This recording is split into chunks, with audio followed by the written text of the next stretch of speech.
وأشهد أن لا إله إلا الله وأشهد أن محمدا عبده ورسوله أما بعد فإن أصدق الحديث كتاب الله وخير الحدي حدي محمد صلى الله عليه وسلم وشر الأمور محدثاتها وكل محدثة بدعة وكل بدعة ضلالة وكل ضلالة في النار. எல்லா புகழும் புகழ்ச்சியும் வணக்கங்களும் ஏக இறைவன் அல்லாஹு ரப்புல் ஆலமீன் அவர் ஒருவனுக்கே என்றென்றும் சொந்தமானது. அவன் தனித்தவன், யாதொரு இணையோ துணையோ தேவையோ இல்லாதவன். அவன் யாரையும் பெறவும் இல்லை, யாராலும் பெறப்படவும் இல்லை, அவனுக்கு நிகராக எதுவுமே இல்லை என்று சாட்சியம் சொல்கின்றேன். அந்த ஏக இறைவனின் சாந்தியும் சமாதானமும் நமது சத்திய தூதர், சன்மார்க்கத்தின் போதகர், நம் உயிரிலும் மேலான நம்முடைய தலைவர் நபிகள் பெருமானார் ஸல்லல்லாஹு அலைஹி வஸல்லம் அவர்கள் மீது என்றென்றும் உண்டாகட்டும். அன்பிக்கினிய சகோதரர்களே, அல்லாஹுடைய மிகப்பெரிய கிருபையால் அவனுடைய மஸ்ஜிதிலே ஒன்று சேர்ந்து எந்த தொழுகையை கொண்டு ஒரு அடியானுக்கு பாதி இரவு நின்று வணங்கிய கூலி அல்லாஹு தஆலா கொடுக்கின்றானோ, அந்த தொழுகையை ஜமாத்தாக தொழுதவர்களாக இந்த இடத்திலே அந்த நன்மைகளையும் எதிர்பார்த்து அல்லாஹுடைய மார்க்கத்திலிருந்து ஒரு சில விடயங்களை அறிந்து கொள்வதற்காக வேண்டி அமர்ந்திருக்கின்றோம். இந்த நல்ல சந்தர்ப்பத்தை அல்லாஹு தஆலா பொருந்தி கொண்டு நம்முடைய எண்ணங்களை அல்லாஹு தஆலா ஏற்றுக்கொண்டு முழுமையான கூலியை இந்த சபையில் எனக்கும் உங்களுக்கும் தந்தருள் புரிவானாக என்று பிரார்த்தித்தவனாக, அன்பிக்கினிய சகோதரர்களே, இன்றைய இந்த மார்க்க விளக்க வகுப்பிற்கு நாம் எங்கே செல்கின்றோம் என்கின்ற ஒரு தலைப்பு தெரிவு செய்யப்பட்டிருக்கின்றது. இந்த தலைப்பை பொறுத்த மட்டில் இன்று நம்முடைய இஸ்லாமிய சமூகம், அதிலும் குறிப்பாக சிறுபான்மையாக இந்த இலங்கையிலே வாழக்கூடிய முஸ்லீம் சமூகம், கலாச்சார ரீதியாக பண்பாடு ரீதியாக இந்த சமூகத்தில் எப்படியான கலாச்சாரங்கள் அமைந்திருக்க வேண்டுமோ அந்த கலாச்சாரங்களுடைய விடயத்தில் எந்த திசையை நோக்கி சென்று கொண்டிருக்கின்றது, அவ்வாறு சென்று கொண்டிருப்பதற்கு காரணமாக அமைந்த அம்சங்கள், அதிலிருந்து நாங்கள் தூரமாகுவதற்கு நம்முடைய உள்ளம் எவ்வாறு அமைக்கப்பட வேண்டும் என்பது தொடர்பாக ஒரு சில விடயங்களை இன்றைய வகுப்பிலே நாங்கள் அறிய இருக்கின்றோம். அன்பிக்கினிய சகோதரர்களே, இலங்கையிலே இருக்கக்கூடிய முஸ்லீம்களை பொறுத்தமட்டில் நாங்கள் முஸ்லீம்கள் பெரும்பான்மையாக வாழக்கூடிய ஒரு நாட்டிலே உள்ள மக்கள் அல்ல. கலாச்சார ரீதியாக பண்பாட்டு ரீதியாக தொன்று தொற்று இஸ்லாமிய பண்பாட்டில் கலாச்சாரத்தில் உருவாகிய மக்களும் அல்ல. இந்த நாட்டை பொறுத்தமட்டில் எந்த ஒரு மதத்துக்கும் பூர்வீகம் என்று சொல்லுகின்ற அளவிலே உள்ள ஒரு நாடும் அல்ல. இந்த நாட்டை பொறுத்தமட்டில் இது பூர்வீக குடிகளாக சில மக்கள் வாழ்கின்றார்கள். இந்த நாட்டை நோக்கி வெளிநாடுகளிலிருந்து வந்த மதங்களை பின்பற்றக்கூடியவர்களாகத்தான் இன்றைக்கு இருக்கக்கூடிய எல்லா இன மக்களும் இந்த நாட்டிலே வாழ்ந்து கொண்டிருக்கின்றோம். இந்த நாட்டிலே இருக்கின்ற எந்த ஒரு இன மக்களும் அல்லது எந்த மதத்தை சார்ந்தவர்களும் இந்த நாட்டிலே அந்த மதத்தை உற்பத்தி செய்து இந்த நாட்டிலிருந்து ஏற்றுமதி செய்தவர்கள் அல்ல. எல்லா மதங்களும் வெளிநாட்டிலிருந்து இறக்குமதியானது தான்.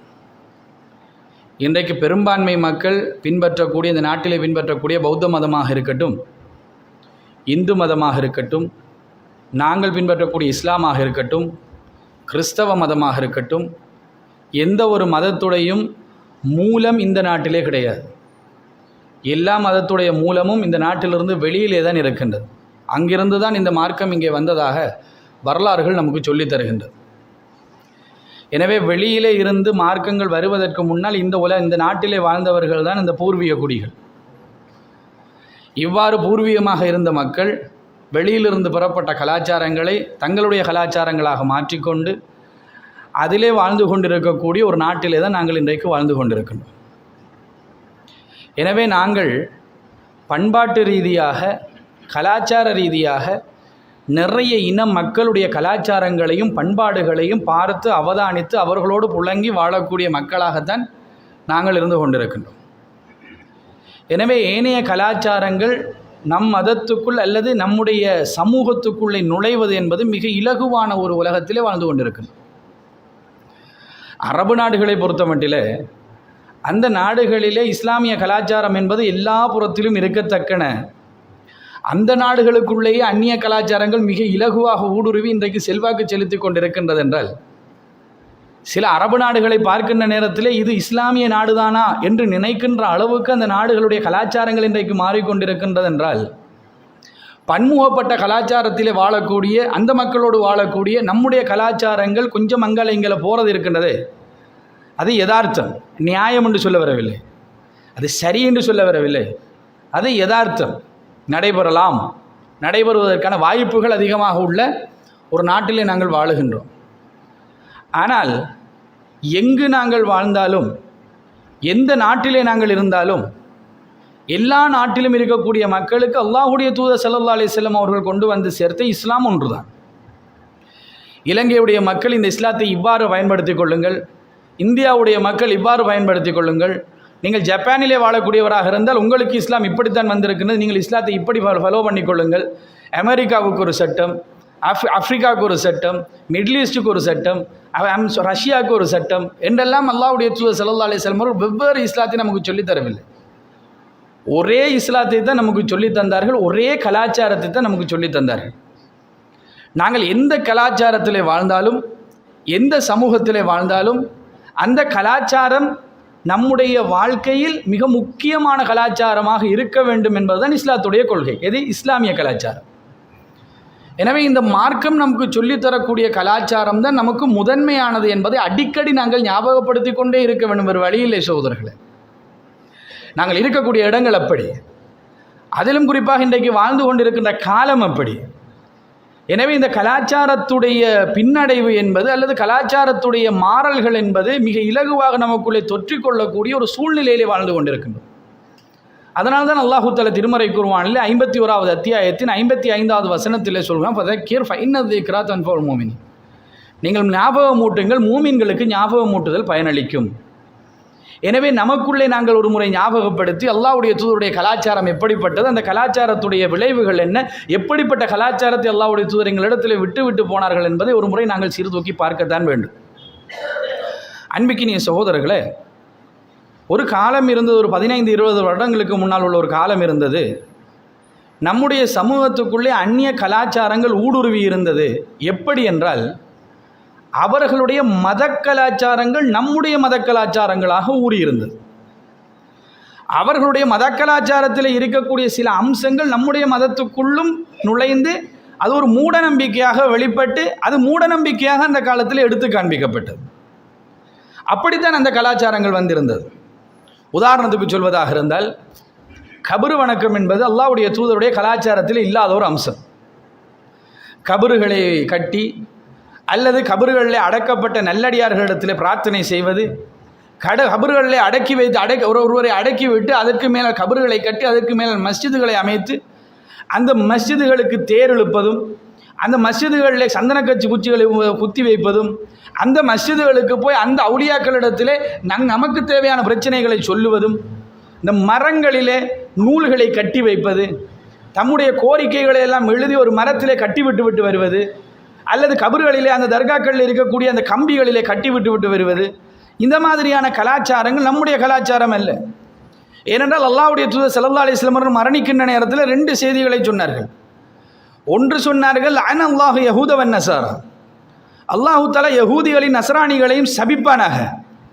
ஏனென்றால் இத்தஹது குபூர் அன்பியாஹிம் மசாஜித், அவர்களுடைய நபிமார்களுடைய கபறுகளை அவர்கள் வணங்கக்கூடிய மஸ்ஜிதுகளாக மாற்றிவிட்டார்கள். எனவே அல்லாஹு தஆலா அவர்களை சபிப்பானாகன்னு சொல்லி அல்லாஹ்வுடைய தூதர் ஸல்லல்லாஹு அலைஹி வஸல்லம் அந்த மரணப்படுக்கையிலே கேட்டார்கள்.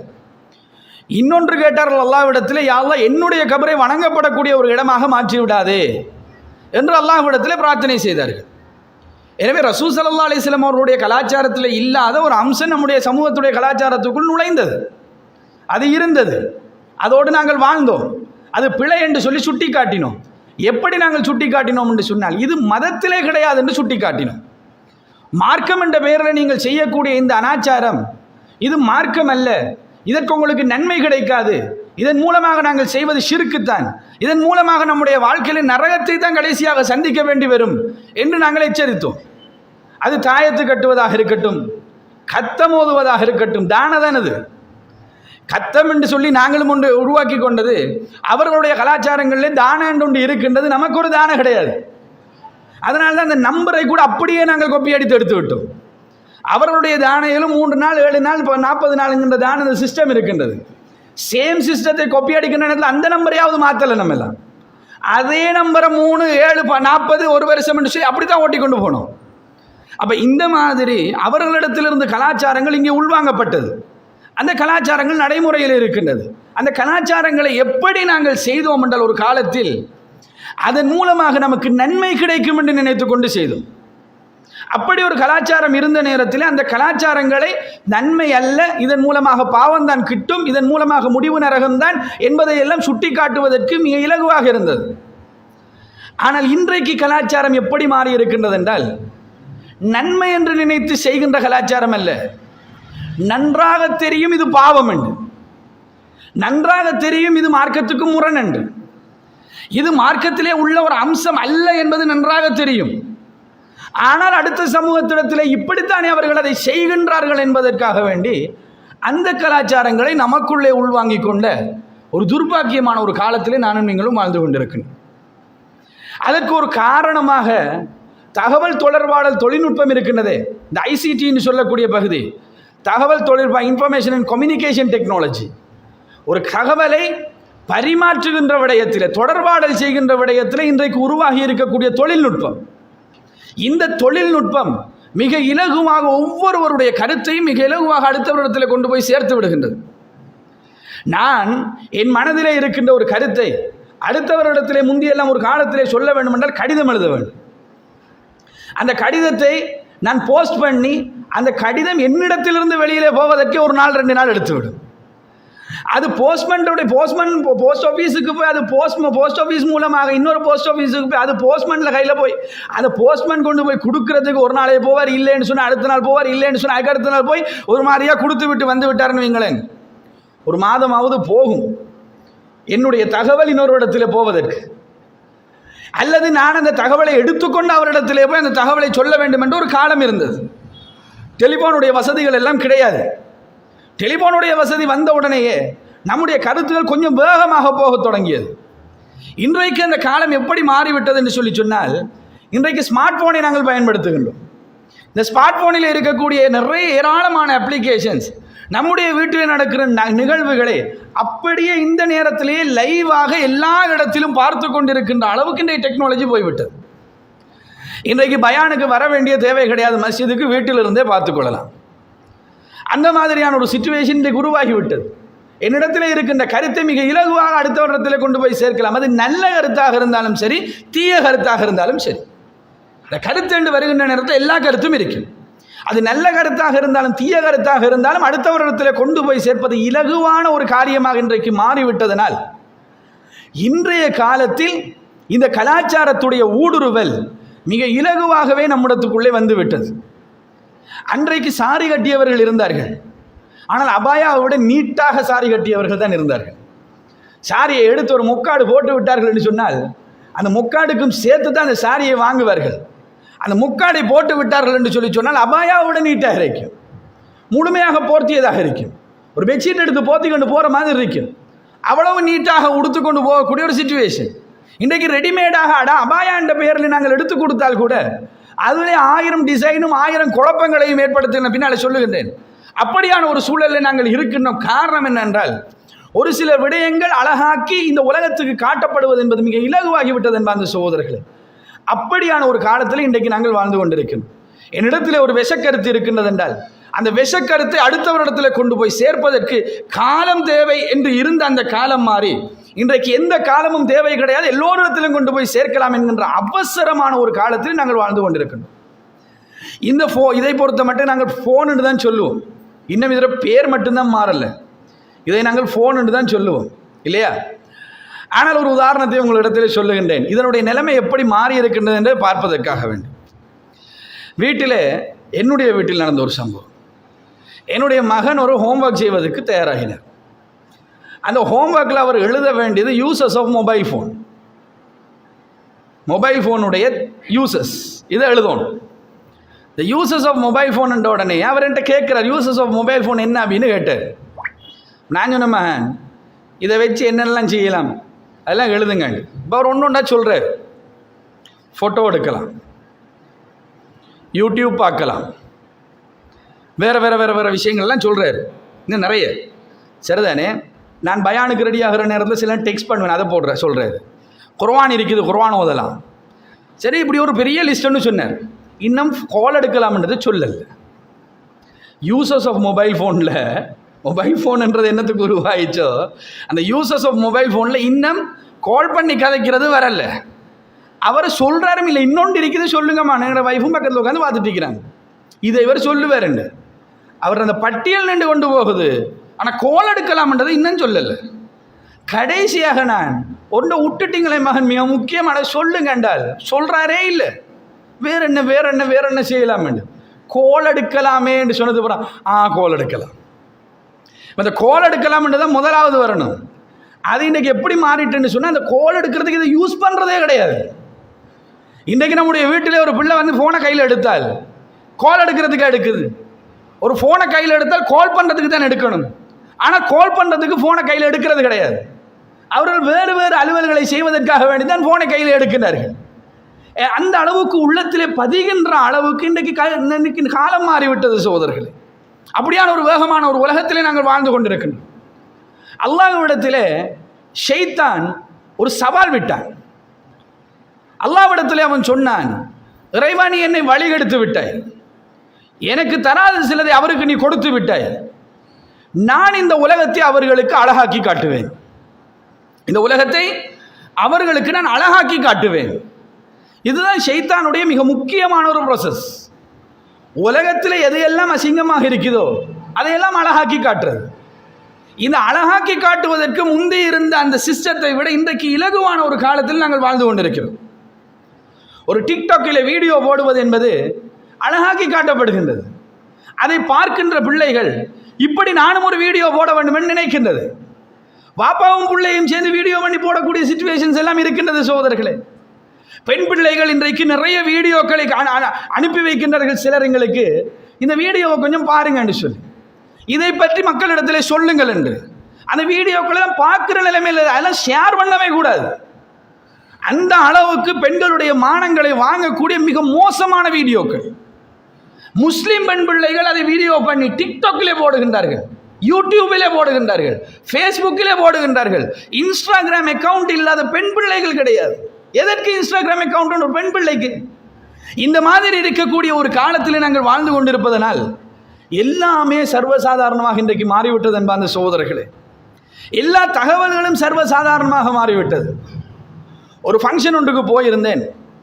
அந்த ஃபங்க்ஷனில் அந்த இடத்துக்கு வந்திருக்கக்கூடிய சகோதரர்கள், ஃபங்க்ஷன் என்றால் ஒரு ஒரு ஒரு ஒரு கான்சர்ட் என்று வைத்துக்கொள்ளுங்கள். பெரிய பிள்ளைகள் படிக்கக்கூடிய கான்சர்ட், பெரிய பிள்ளைகள் படிக்கக்கூடிய பாடசாலையில் இருக்கக்கூடிய ஒரு கான்சர்ட். அட்வான்ஸ் லெவல் பிள்ளைகள் தான் அதில் இருக்கின்றார்கள். அந்த கான்சர்ட்டுக்கு போகின்ற நேரத்தில் பேக்ரவுண்டிலே ஒரு மியூசிக் போய் கொண்டிருக்கின்றது. கான்சர்ட்டில் நடைபெறுகின்ற சம்பவத்தை சொல்லுகின்றேன். பேக்ரவுண்டிலே ஒரு மியூசிக் போய் கொண்டிருக்கின்றது. அந்த பேக்ரவுண்டிலே போய் கொண்டிருக்கக்கூடிய மியூசிக், அந்த மியூசிக்கை கேட்டுக்கொண்டிருக்கின்ற நேரத்தில் என் மனது சொன்னது, பெரிய அனாச்சாரங்களோடு தான் இது ஆரம்பமாகும். ஆனால் ஆரம்பிக்கின்ற நேரத்தில் ஆரம்பிக்கும் முகமாக கிராத் ஓதுவதற்கு இன்னாரை அழைக்கின்றேன். அந்த கிராத் ஓதி முட்டிச்ச உடனே அந்த பேக்ரவுண்ட் மியூசிக் கொஞ்சம் அப்படி லைட்டை குறைஞ்சி கிராத் ஓதி முட்டிச்ச உடனே பேக்ரவுண்ட் மியூசிக் திருப்பி கூடுது. மியூசிக் தனி மியூசிக், அதற்கு பின்னால் பிள்ளைகளுடைய பெர்ஃபார்மன்ஸ். அந்த பிள்ளைகள் செய்யக்கூடிய பெர்ஃபார்மன்ஸிலே மிக அருவருப்பான மிக அசிங்கமான பாடல்களை அந்த பிள்ளைகள் பாடுகின்றது. ஆனால் அழகாக நேர்த்தியாக அச்சொட்டாக பாடுகின்றதாம். அப்படியான பாடல்களை பாடுகின்றது. அந்த பாடல்களை எல்லாம் பாடி முடித்ததன் பின்னால் அந்த பிள்ளைகளை அழைத்து, உங்களிடத்தில் இந்த திறமை இருக்கும், ஏன் நீங்கள் இந்த பாடலை ஸ்டேஜிலே பாடினீர்கள்? இந்த மாதிரியான பாடல்கள் தான் ஏனைய இடங்களிலே ஸ்டேஜிலே பாடப்படுகின்றது.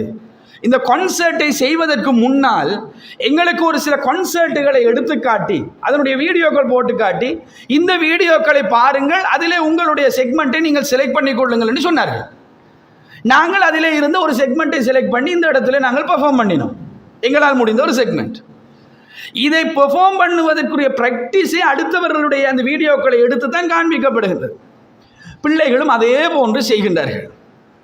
அண்மையிலே நாங்கள் பார்க்கின்றோம், பிள்ளைகள் அல்ல, ஆசிரியர்கள், அதிபர்கள் உட்பட அழகாக பாடல் படிக்கின்றார்கள். ஒரு ஆசிரியர் பாடல் படிக்கின்ற, அதிபர் நினைக்கின்ற ஒரு பாடல் படிக்கின்றார்.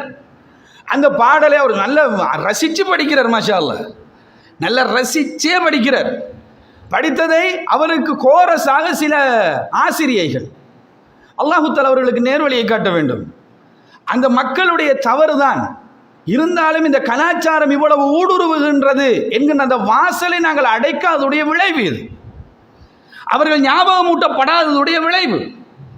மிக இலகுவாகவே, மிக சர்வ சாதாரணமாகவே இதில் இருக்கின்ற வார்த்தை அமைப்புகள், அதில் இருக்கக்கூடிய அசிங்கங்கள், அதில் இருக்கக்கூடிய ஆபாசம், பெண்களை எவ்வளவு மோசமாக இந்த பாடல் வர்ணிக்கின்றது என்பதை கூட யோசிக்காமல் அபாயாவை உடுத்து நீட்டாக ட்ரெஸ் பண்ணி அழகாக நின்று கொண்டு சில டீச்சர்ஸ்மார் என்ன செய்கின்றார்கள் என்றால் பாடல் படித்துக் கொண்டிருக்கின்றார்கள் என்பார்ந்த சகோதரர்களே. இப்படியான ஒரு காலகட்டத்தில் நாங்கள் இன்றைக்கு வாழ்ந்து கொண்டிருக்கின்றோம்.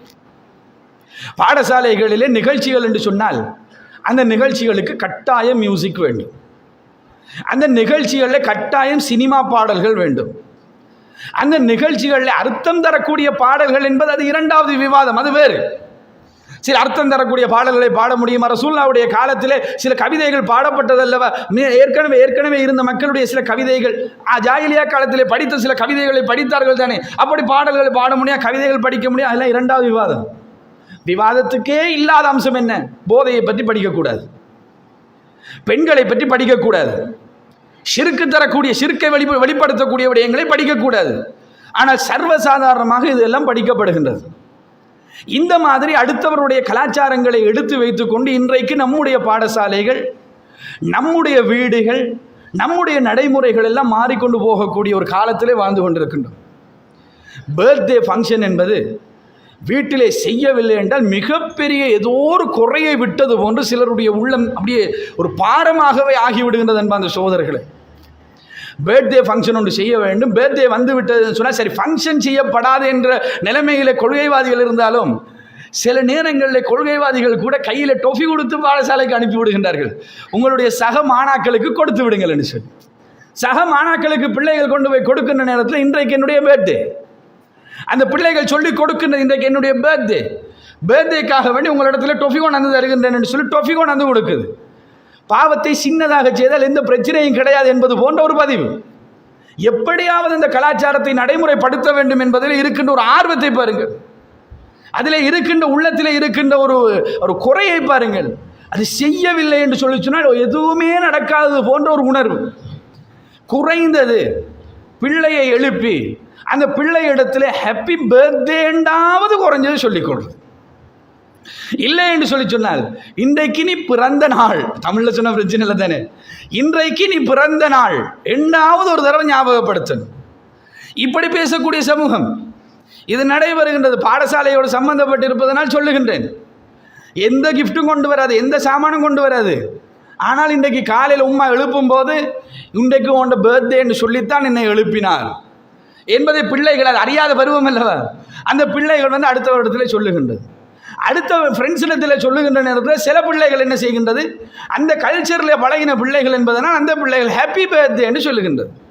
இந்த ஹாப்பி பர்த்டே என்று சொல்வதை பார்த்து கொண்டிருந்த மற்ற பிள்ளைகள் நம்ம மட்டும் சொல்லாமல் இருந்தால் நல்லா இருக்காதுன்னு சொல்லிவிட்டு அதுகளும் ஹாப்பி பர்த்டேன்னு சொல்லுது. எங்கேயாவது ஒரு புள்ள ரெண்டு புள்ள இல்லை எங்கள் வாப்பா சொல்லிக்கிறா இதெல்லாம் கூடாதுன்னு சொல்லி நான் சொல்ல மாட்டேன் என்று ஒதுங்கக்கூடிய பிள்ளைகளை காண்கின்றோமே தவிர 100% பிள்ளைகள் அந்த கலாச்சாரத்தை விரும்புகின்றார்கள்.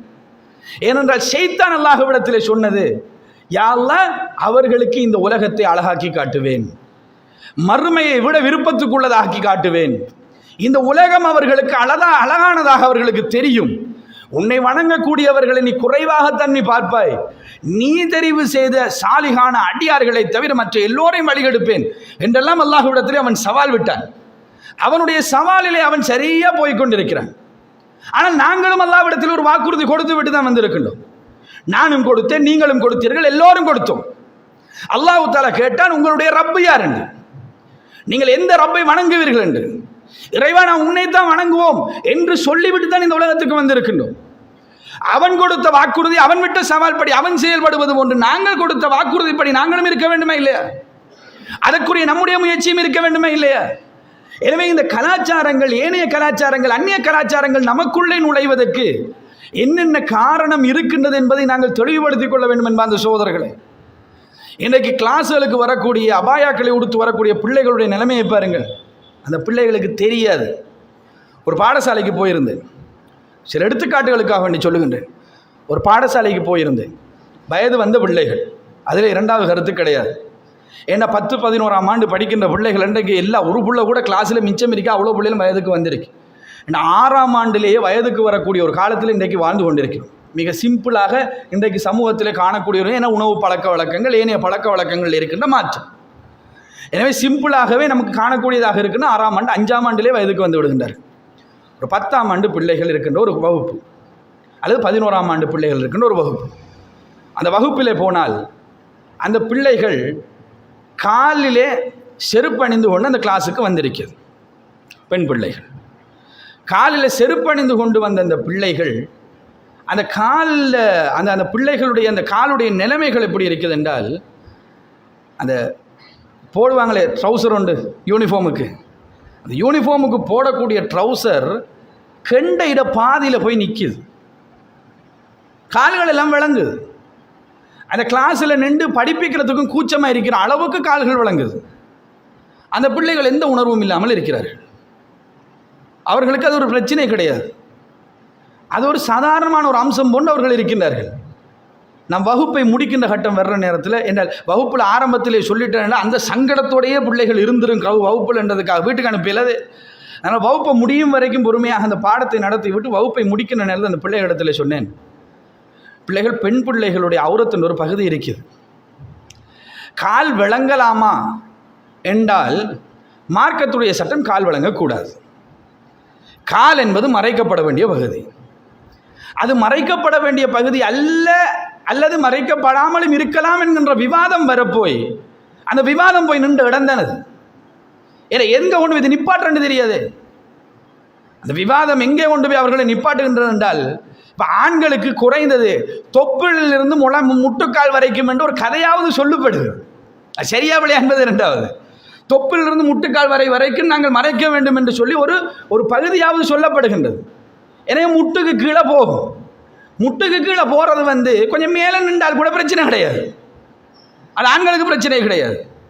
ஆனால் கீழ் எல்லை சொல்லப்படவில்லை என்று சொல்லி சொன்னால் அது பெண்களுக்கு பிரச்சனை. காலுடைய எல்லை அது அந்த கணுக்கால் வரைக்குமா அல்லது பாதமா விளங்கலாம் என்று சொல்லக்கூடியவர்கள் எது விளங்கலாம் என்று சொல்லுகின்றார்கள். எல்லையை நிர்ணயிக்கவில்லை என்றால் இதுதான் நிலைமை நடக்கும். அந்த பிள்ளைகளுக்கு சொன்னேன், இதெல்லாம் நமக்கு தேவை கிடையாது. கால் விளங்குறதல்ல விளங்காமல் இருக்கிறதல்ல விவாதம், விளங்குறது தான் விவாதம். காலை மறைக்கணுமா இல்லையா, எது விவாதத்துக்குரியது? மறைத்தால் அல்லாஹு தஆலா கேட்பானே நாளை மறுமையில, ஏன் மறைத்தாய், மறைக்காமல் விடலாம் என்று நான் விட்டு இருக்க, நீ ஏன் மறைத்தாய்? நீ மார்க்கமா மறைக்க தேவையில்லை, வெக்கத்துக்காக மறைக்கலாம் தானே. அப்போ வெக்கத்துக்காகவாவது அதை மறைக்கின்ற ஒரு கலாச்சாரம் இருப்பது நமக்கு சிறந்த சேஃப்டி. அப்போ கால்களை மறைக்க வேண்டும், உங்களுடைய அவுரத்துடைய பகுதி இது என்று சொல்லி அந்த பிள்ளைகளுக்கு ஒரு விளக்கம் கொடுத்து ஒரு 10 நிமிஷம் விளக்கம் கொடுத்திருப்பேன். அடுத்த நாள் வகுப்புக்கு அந்த பிள்ளைகள் வந்திருந்தார்கள்.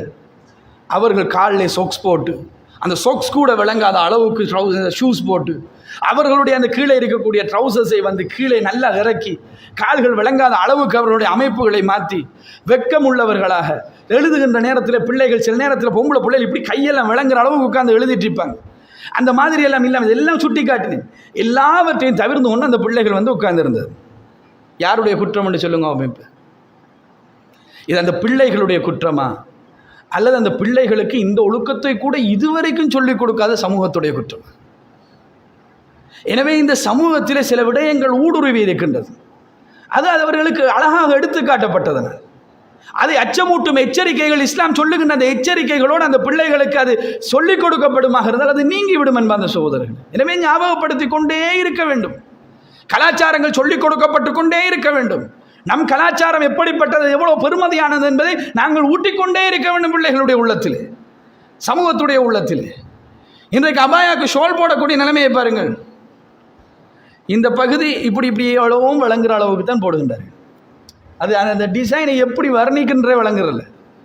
இந்த ஷோல்டர் ஃபுல்லாக தெரியும். இங்கால பக்கம் இப்படி முன்னால் இப்படி ஒரு துண்டு அங்கால பக்கம் தொங்கும். இந்த ஷோல்டரில் ஒரு பகுதி இங்கே மூடி இருக்கு. இந்த ஷோல்டர் ஃபுல்லாக தெரியுது. சில நேரத்தில் கொஞ்சம் கை தூக்கப்பட்டால் அல்லது தலை திருப்பப்பட்டால் இந்த இடத்துல கழுத்து தெரியுது. இந்த மாதிரி அணியக்கூடிய ஒரு ஷால் சிஸ்டம். அந்த ஷால் வந்து கலண்டு உழாமல் இருக்கிறதுக்கு அடிச்சுக்கிற பின்னுகள், அந்த பின் அவ்வளோத்தையும் எடுத்து ஒரு பாக்ஸில் நிரப்பிடலாம். அவ்வளவு அங்காலையும் இங்காலையும் குத்தி குத்தி குத்தி குத்தி இது எல்லாம் என்னத்துக்காக வேண்டி? ஒழுக்கத்துக்காக வேண்டித்தான் தலையை மறைக்கின்றோம் என்றால் ரெடிமேடாக அதுக்கண்டு இருக்கக்கூடிய பர்தாவோ ஜில்பாவோ அந்த மாதிரியான ஒரு ஆடைக்கு நாங்கள் போகலாமே. இந்த மாதிரி ஒரு ஆடையை நம்மை தெரிவு செய்ய வைத்தது எது? ஏனைய கலாச்சாரங்கள் நமக்குள்ளே ஊடுருவி இருக்கின்ற அந்த செல்வாக்குத்தான். இது அந்த பிள்ளைகளுக்கு அழகாக ஊட்டப்படுகின்றது.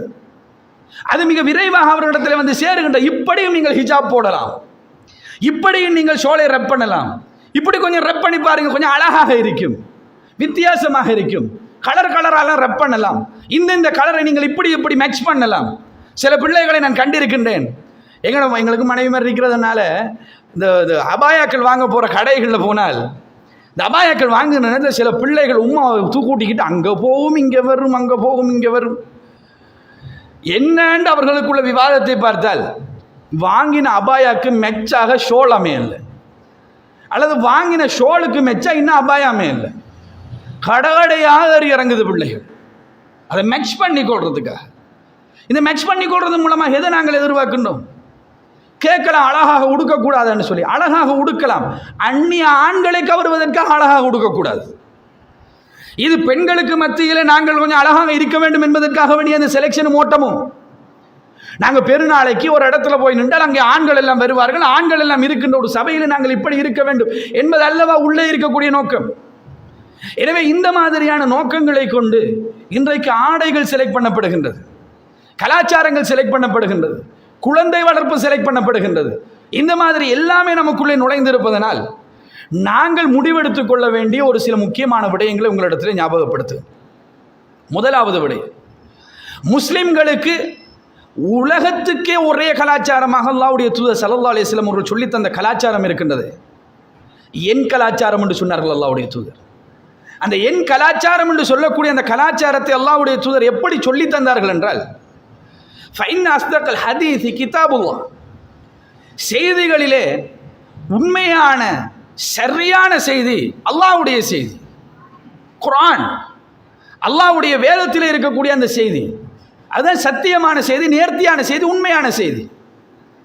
அதை சொன்ன ரசூல் ஸல்லல்லாஹு அலைஹி வஸல்லம் அவர்கள் சொல்லுகின்றார்கள், ஃபைன் ஹதி முஹம்மது, அதாவது ஹைரல் ஹதி முஹம்மது, சிறந்த கலாச்சாரம் இந்த முஹம்மதுடைய கலாச்சாரம் என்றார்கள். இந்த முஹம்மது என்ன கலாச்சாரத்தில் இருக்கின்றேனோ அந்த கலாச்சாரம் தான் உங்களுக்கு சிறந்த கலாச்சாரம் என்று சொன்னார்கள். இந்த உலகத்திலேயே பெஸ்ட் கலாச்சாரம், காலத்தால் மாறாது, காலத்தால் அழிந்து போகாது, எல்லா காலத்துக்கும் சிறப்புள்ள ஒரு கலாச்சாரம். நாட்டுக்கு நிர்ணயமான கலாச்சாரம் அல்ல, பிரதேசத்துக்கு நிர்ணயமான கலாச்சாரம் அல்ல, மொழிக்கு நிர்ணயிக்கப்படுற கலாச்சாரம் அல்ல. ஒவ்வொரு மக்களிடத்திலும் ஒவ்வொரு கலாச்சாரம் இருக்கும். அது மொழிக்கு நிர்ணயிக்கப்பட்ட கலாச்சாரம் இருக்கும், பிரதேசத்தில் பிரதிநிதித்துவப்படுத்தக்கூடிய கலாச்சாரம் இருக்கும். அது ஆடையாக இருக்கட்டும், பேச்சு வழக்காக இருக்கட்டும், எல்லாம் தான். என்ன கலாச்சாரங்கள் இருந்தாலும் அந்த எல்லா கலாச்சாரங்களிலும் மிகச் சிறந்த கலாச்சாரமாக அல்லாஹ்வுடைய தூதர் ஸல்லல்லாஹு அலைஹி வஸல்லம் அவர்கள் சொன்னது என்னுடைய கலாச்சாரம். அல்லாஹ்வுடைய தூதர் ஸல்லல்லாஹு அலைஹி வஸல்லம் அவருடைய கலாச்சாரத்தை கொஞ்சமும் பிசகாமல், அதிலே எந்த மாற்றமும் செய்யாமல், அதிலே எந்த கூட்டல் குறைத்தலும் செய்யாமல் நம் நாட்டிலே இருக்கின்ற நடைமுறையை நடைமுறைப்படுத்துவதில் எந்த பிரச்சனையும் கிடையாது. உதாரணத்துக்கு ஒரு பெண்ணுடைய ஹிஜாபை பொறுத்த மட்டிலே அல்லாஹ்வுடைய தூதர் சொன்னது, நீங்கள் அபாயாவும் ஜில்பாபும் ஃபர்தாவும் உடுங்கள் என்பதல்ல. ஒரு பெண்ணுடைய அவுரத்தை மறைக்கக்கூடிய விதமாக ஆடை அமைய வேண்டும்.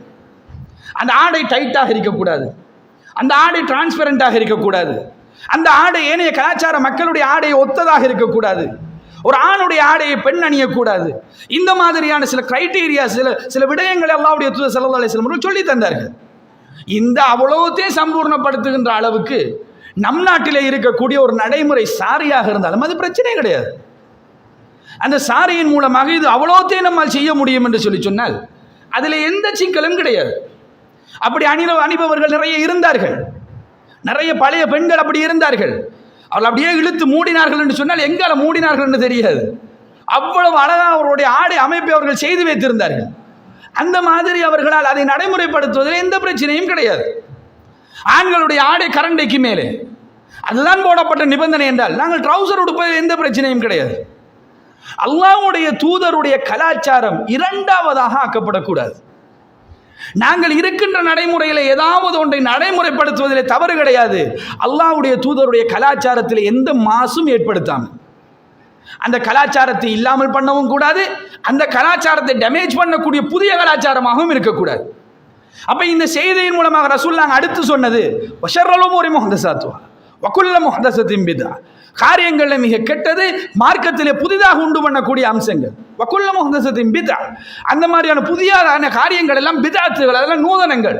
வகுல்ல பித்ஆத்தின் ضلاலா, அந்த நூதனங்கள் எல்லாம் வழிகேடுகள். வகுல்ல ضلالத்தின் ஃபின்னார், அந்த வழிகேடுகள் உங்களை நரகத்துக்கு இட்டு செல்லும், நரகத்துக்கு கொண்டு போய் சேர்க்கும். அல்லாஹ்வுடைய தூதருடைய கலாச்சாரத்திலிருந்து நாம் கொஞ்சம் விலகினம் என்று வைங்களேன், அது அப்படியே கொண்டு போய் சேர்க்கிற இடம் நரகம்தான். எனவே அந்த கலாச்சாரம் ஒரு பெருமதியான ஒரு கலாச்சாரம் என்பதை நம்முடைய உள்ளத்தில் நாங்கள் எடுத்துக்கொள்ள வேண்டும். எங்களுக்கு எந்த கலாச்சாரத்துடைய இறக்குமதியும் தேவை கிடையாது. நாங்கள் ஒரு ஃபங்க்ஷன் செய்வது தவறு கிடையாது, அந்த ஃபங்க்ஷன்கள் செய்யப்பட வேண்டும். சிலரை ஊக்குவிப்பதற்கு இன்றைக்கு இருக்கின்ற நடைமுறை, நம்முடைய நாட்டில் இருக்கின்ற நடைமுறை, ஒரு ஒரு ஒரு ஃபங்க்ஷன் அச்சீவர்ஸ் டே ஃபங்க்ஷன் சொன்னால் அது தவறு கிடையாது. மார்க்கத்துக்கு முரணில்லாத ஃபங்க்ஷனாக இருக்க வேண்டும். அதில் பேசப்படுகின்ற வார்த்தைகள் அல்லாஹ்வை மறந்த வார்த்தைகளாக இருக்கக்கூடாது. அதில் பேசப்படுகின்ற வார்த்தைகள் அல்லாஹ்வுடைய நாட்டத்தை தாண்டியதாக இருக்கக்கூடாது. அதில் இருக்கக்கூடிய நிகழ்ச்சிகள் இந்த மார்க்கத்தை சீரழிக்கின்ற, இந்த மார்க்கத்தை அதாவது கேவலப்படுத்துகின்ற அம்சங்களாக அந்த அம்சங்கள் அமைந்து விடக்கூடாது. இந்த மாதிரியான அம்சங்கள் இல்லாமல் முடிந்த அளவுக்கு யாராவது ஒரு நிகழ்ச்சியை செய்வார்னால் அதில் பிரச்சனை கிடையாது. நம் சமூகம் அதற்கு கூட பழகவில்லை என்பது சகோதரர்களே. ஒரு சின்ன உதாரணம் கட்டாயம் இன்றைக்கு இந்த வகுப்பிலே சொல்ல வேண்டும் என்று நினைத்த ஒரு உதாரணத்தை சொல்லுகின்றேன், உங்கள் ஊரோடு சம்பந்தப்பட்டதனால் சொல்லுகின்றேன். சாதாரணமாக இந்த நாட்டிலே கொஞ்சம் காலத்துக்கு முன்னால் நாங்கள் கண்டோம், இந்த நாடு முழுக்க ஒரு ஆள் நடந்துட்டு வந்தார். அதுக்கு பின்னால் ஒருத்தர் ஓடினார், இன்னொருத்தர் பைக் ஓடினார், இன்னொருத்தர் பைசிக்கிளில் போனார், இன்னொருத்தர் இன்னும் கொஞ்ச நாள் தவண்டு போனாலும் போவார். நாட்டிலே ஒரு நாடை முழுக்க அப்படி சுத்திட்டு வந்தது. இது நாடுகான் பயணம் அல்ல. இப்னு பத்தூதா நாடுகான் பயணம் போனார். அது நாடுகளை கண்டுபிடிப்பதற்காக போனார். ஏதாவது பிரதேசங்கள் இந்த உலகத்தில் இருக்கின்ற தேடி போன வரலாறு அது. இது இருக்கிற ஊர், நல்லா தெரிஞ்ச ஊரில் ரோட்டில் கூகுளில் மெப்பை போட்டுட்டு போன பயணம் இது. இது நடந்து போகிறார், கையில் ஒரு கொடியை வைத்துக்கொண்டு நடந்து போகிற பிரபல்யமாகிறதுக்கு. அந்த இளைஞனை சொல்லுங்கன்னா, நான் பிரபல்யமாகிறதுக்காக தான் இதை செய்கிறேன், என்னுடைய யூடியூப் சேனலை பிரபல்யமாக்க வேண்டும் என்பதற்காக வேண்டி செய்கின்றேன். அந்த இளைஞனை போட்டு படுத்தின பாடு. அவனுக்கு ஒரு அவார்ட் ஃபங்க்ஷன் வச்சு, அவன் போகின்ற இடமெல்லாம் அந்த ஊர் மக்கள் எல்லாம் போய் அவனை தூக்கி கொண்டாடி, கொள்கைவாதிகள் உட்பட அவனை தூக்கி கொண்டாடி என்னென்னமோ எல்லாம் செய்தார்கள். அல்லாஹ் தஆலா அந்த இளைஞனுக்கு நேர்வழியை காட்டட்டும், அது ஒரு பக்கம் இருக்கட்டும். இந்த மாதிரியான சம்பவங்கள் நடைபெறுற நேரத்தில் அதை தூக்கி பிடிப்பதற்கும் அதற்கென்று சொல்லி ஒரு முக்கியத்துவம் கொடுப்பதற்கு நம்முடைய சமூகம் தயாராக இருக்கின்றது. ஏதாவது ஒரு பாட்டு ஃபங்க்ஷனில் தியாரியில் இருந்து யாராவது ஒரு ஆள் போய் ஏதாவது ஒரு பாட்டுகளுக்கு போட்டி நிகழ்ச்சிகள் நடக்குது தானே இந்த டிவிகள் எல்லாம், இந்த ஏதாவது ஒரு நிகழ்ச்சியில் கலந்து கொண்டு அந்த பிள்ளைகள் அதிலே வெற்றி பெற்று விட்டு வந்து விட்டாருன்னு வைங்களேன், இந்த ஊரில் நிச்சயமாக அந்த பிள்ளை கொண்டாடப்படுவார். உண்மையா இல்லையா? கொண்டாடப்படுவாரா இல்லையா? கொண்டாடப்படுவார். ஆனால் இதே ஊரும் இது அண்டிய பிரதேசம், உங்களோட போல காட்ட விட்டு எல்லாம் உண்டு தானே, சரிதானே? இதே ஊர், இதே அண்டிய பிரதேசத்தில் இந்த வருடம் அட்வான்ஸ் லெவல் எக்ஸாமில் ஒரு பிள்ளை குர்நாகல் டிஸ்ட்ரிக்டில் ஃபர்ஸ்ட் ரேங்க். சரி, எஸ்எஃப்டியில், அதாவது என்னது பிஎஸ்டியில், பயோசிஸ்டமேட்டிக் டெக்னாலஜியில். அந்த பிள்ளை வந்து டிஸ்ட்ரிக்ட் ஃபஸ்ட்டுன்ற சாதாரண வேலையா இல்லை. 3 பாடங்கள் செய்யுது. பிஎஸ்டி, எஸ்எஃப்டி, அடுத்தது ஐசிடி. இந்த 3 பாடங்களும் செஞ்சு 2.6க்கு மேலே ஜட்ஜ் ஸ்கோர். சாதாரண ஜட்ஜ் ஸ்கோரும் இல்லை, 2.6க்கு மேலே ஜட்ஜ் ஸ்கோர். இந்த ஊருக்கே மிகப்பெரிய ஒரு அடையாளம். ஐலண்ட் ரேங்க் 6, சாதாரண ரேங்க் அல்ல, சூப்பர் மெரிட் அல்ல, டாப் 10க்குள்ளே வந்த ஒரு மாணவி. அதுபோன்று இன்னும் ஒரு மாணவி ஐலண்ட் ரேங்க் 9. அந்த பிள்ளையும் 2.5க்கு மேலே அந்த ஜட்ஜ் ஸ்கோர். இதே டெக்னாலஜி ஃபீல்டில் அந்த பிள்ளையும் சாதிக்குது. அது ஒரிஜினல் காட்டோவிட்ட பிள்ளை. இந்த பிள்ளைகள் சம்பந்தமாக இந்த ஊர்கள் எடுத்த நடவடிக்கைகளை சொல்கிறேன். அந்த 2 பிள்ளைகளுடைய பேரையும் அவருடைய ரிசல்ட்ஸையும் போட்டு ஒரு ஃபேஸ்புக் மெசேஜ், அந்த ஃபேஸ்புக் மெசேஜ் போகுது. அந்த ஃபேஸ்புக் மெசேஜ் போனதன் பின்னால் கஹட்டோவிட்டையில் உடுகொட பிள்ளையுடைய புகழை கஹட்டோவிட்டை பரப்பியது என்று சொல்லி கஹட்டோவிட்டையோட குடுகொடைக்கு பிரச்சனை. அங்கிருந்து குழம்புகின்றார்களாம், அது எப்படி எங்கட ஒரு பிள்ளையை நீங்கள் உங்களோட ஒன்று சொல்லி போடல, அதில் கஹட்டோவிட்டையிலிருந்து போட்டு விட்டார்கள். எப்படி பிரதேசவாதம்? எதற்கு பிரதேசவாதம்? இதுக்குத்தான் பிரதேசவாதம். இந்த விஷயங்களுக்கெல்லாம் நல்ல பிரதேசவாதங்கள் எல்லாம் வரும். சரி, அந்த ஒரு பிள்ளை அந்த ஒரு மக்களும், இந்த ஒரு பிள்ளை இந்த ஒரு மக்களும் அடுத்த தலைமுறைக்கு இனங்காட்டி இந்த மாதிரி நம்மாலும் உருவாக முடியும் என்று சொல்லி அந்த பிள்ளைகளுக்கு ஏதாவது ஒரு நிகழ்ச்சி அல்லது அந்த பிள்ளைகளுக்கு ஒரு வாய்ப்பு கொடுத்ததான்னு கேட்டால் அந்த வாய்ப்பு இன்றைக்கு வரைக்கும் கொடுக்கப்படவில்லை. அந்த பிள்ளைகளுக்கு யூனிவர்சிட்டி என்ட்ரன்ஸும் கிடைச்சி போக போகுது. அதில் ஒரு மாணவியோடு நான் பேசினேன். அந்த மாணவியுடைய உள்ளத்தில் இருந்த ஆதங்கம், அந்த பிள்ளையால் என்னையாவது ஒரு வார்த்தை சொல்லணும்ன்றதுக்கு அந்த பிள்ளை சொன்ன வார்த்தை என்னென்றால், எனக்கிட்ட வெளி மாவட்டங்களில் இருக்கிற நிறைய பிள்ளைகள் கால் பண்ணி, தாத்தா எப்படி படிச்சிங்க, என்ன மாதிரி செய்யணும், நாங்கள் எப்படி இது பண்ணினால் நல்ல பெர்ஃபார்ம் பண்ணலாம்னு என்கிட்ட கேட்குறாங்க சார். ஆனால் வந்து எங்களோட ஊரில் ஒரு பிள்ளையிலும் கால் பண்ணி என்கிட்ட கேட்டது கிடையாது. ஊருக்குள்ளே அவர்கள் இனங்காட்டப்படவே இல்லை. அவர்கள் படித்த பாடசாலையில் அவர்கள் இனங்காட்டப்பட்டார்கள். ஆனால் ஒரு ஊருக்குள்ளே அந்த பிள்ளைகள் இனங்காட்டப்படுமாக இருந்தால் இன்ஷா அல்லாஹ் எதிர்காலத்தில் நிச்சயமாக அது போன்று பின்னாலே வரக்கூடிய பிள்ளைகள் உருவாகுவார்கள். அப்படி கல்வியிலே ஒரு எழுச்சி, சமூகத்தில் அதன் மூலமாக ஒரு புரட்சி செய்ய வேண்டும் என்பதற்கு எடுக்கின்ற முயற்சிகள் எல்லாம் சரியான குறைவு. இதே ஒரு பாட்டை படித்து அல்லது பாட்டு நிகழ்ச்சியில் கலந்து கொண்டு, இல்லாட்டி இங்கேருந்து ஒருத்தர் ரோட்டை நடந்து போனான்னு வைங்களேன், அவனை தூக்கி கொண்டாடுவதற்கு ஒரு சமூகமே இருக்கின்றது என்பது அந்த சகோதரர்களே.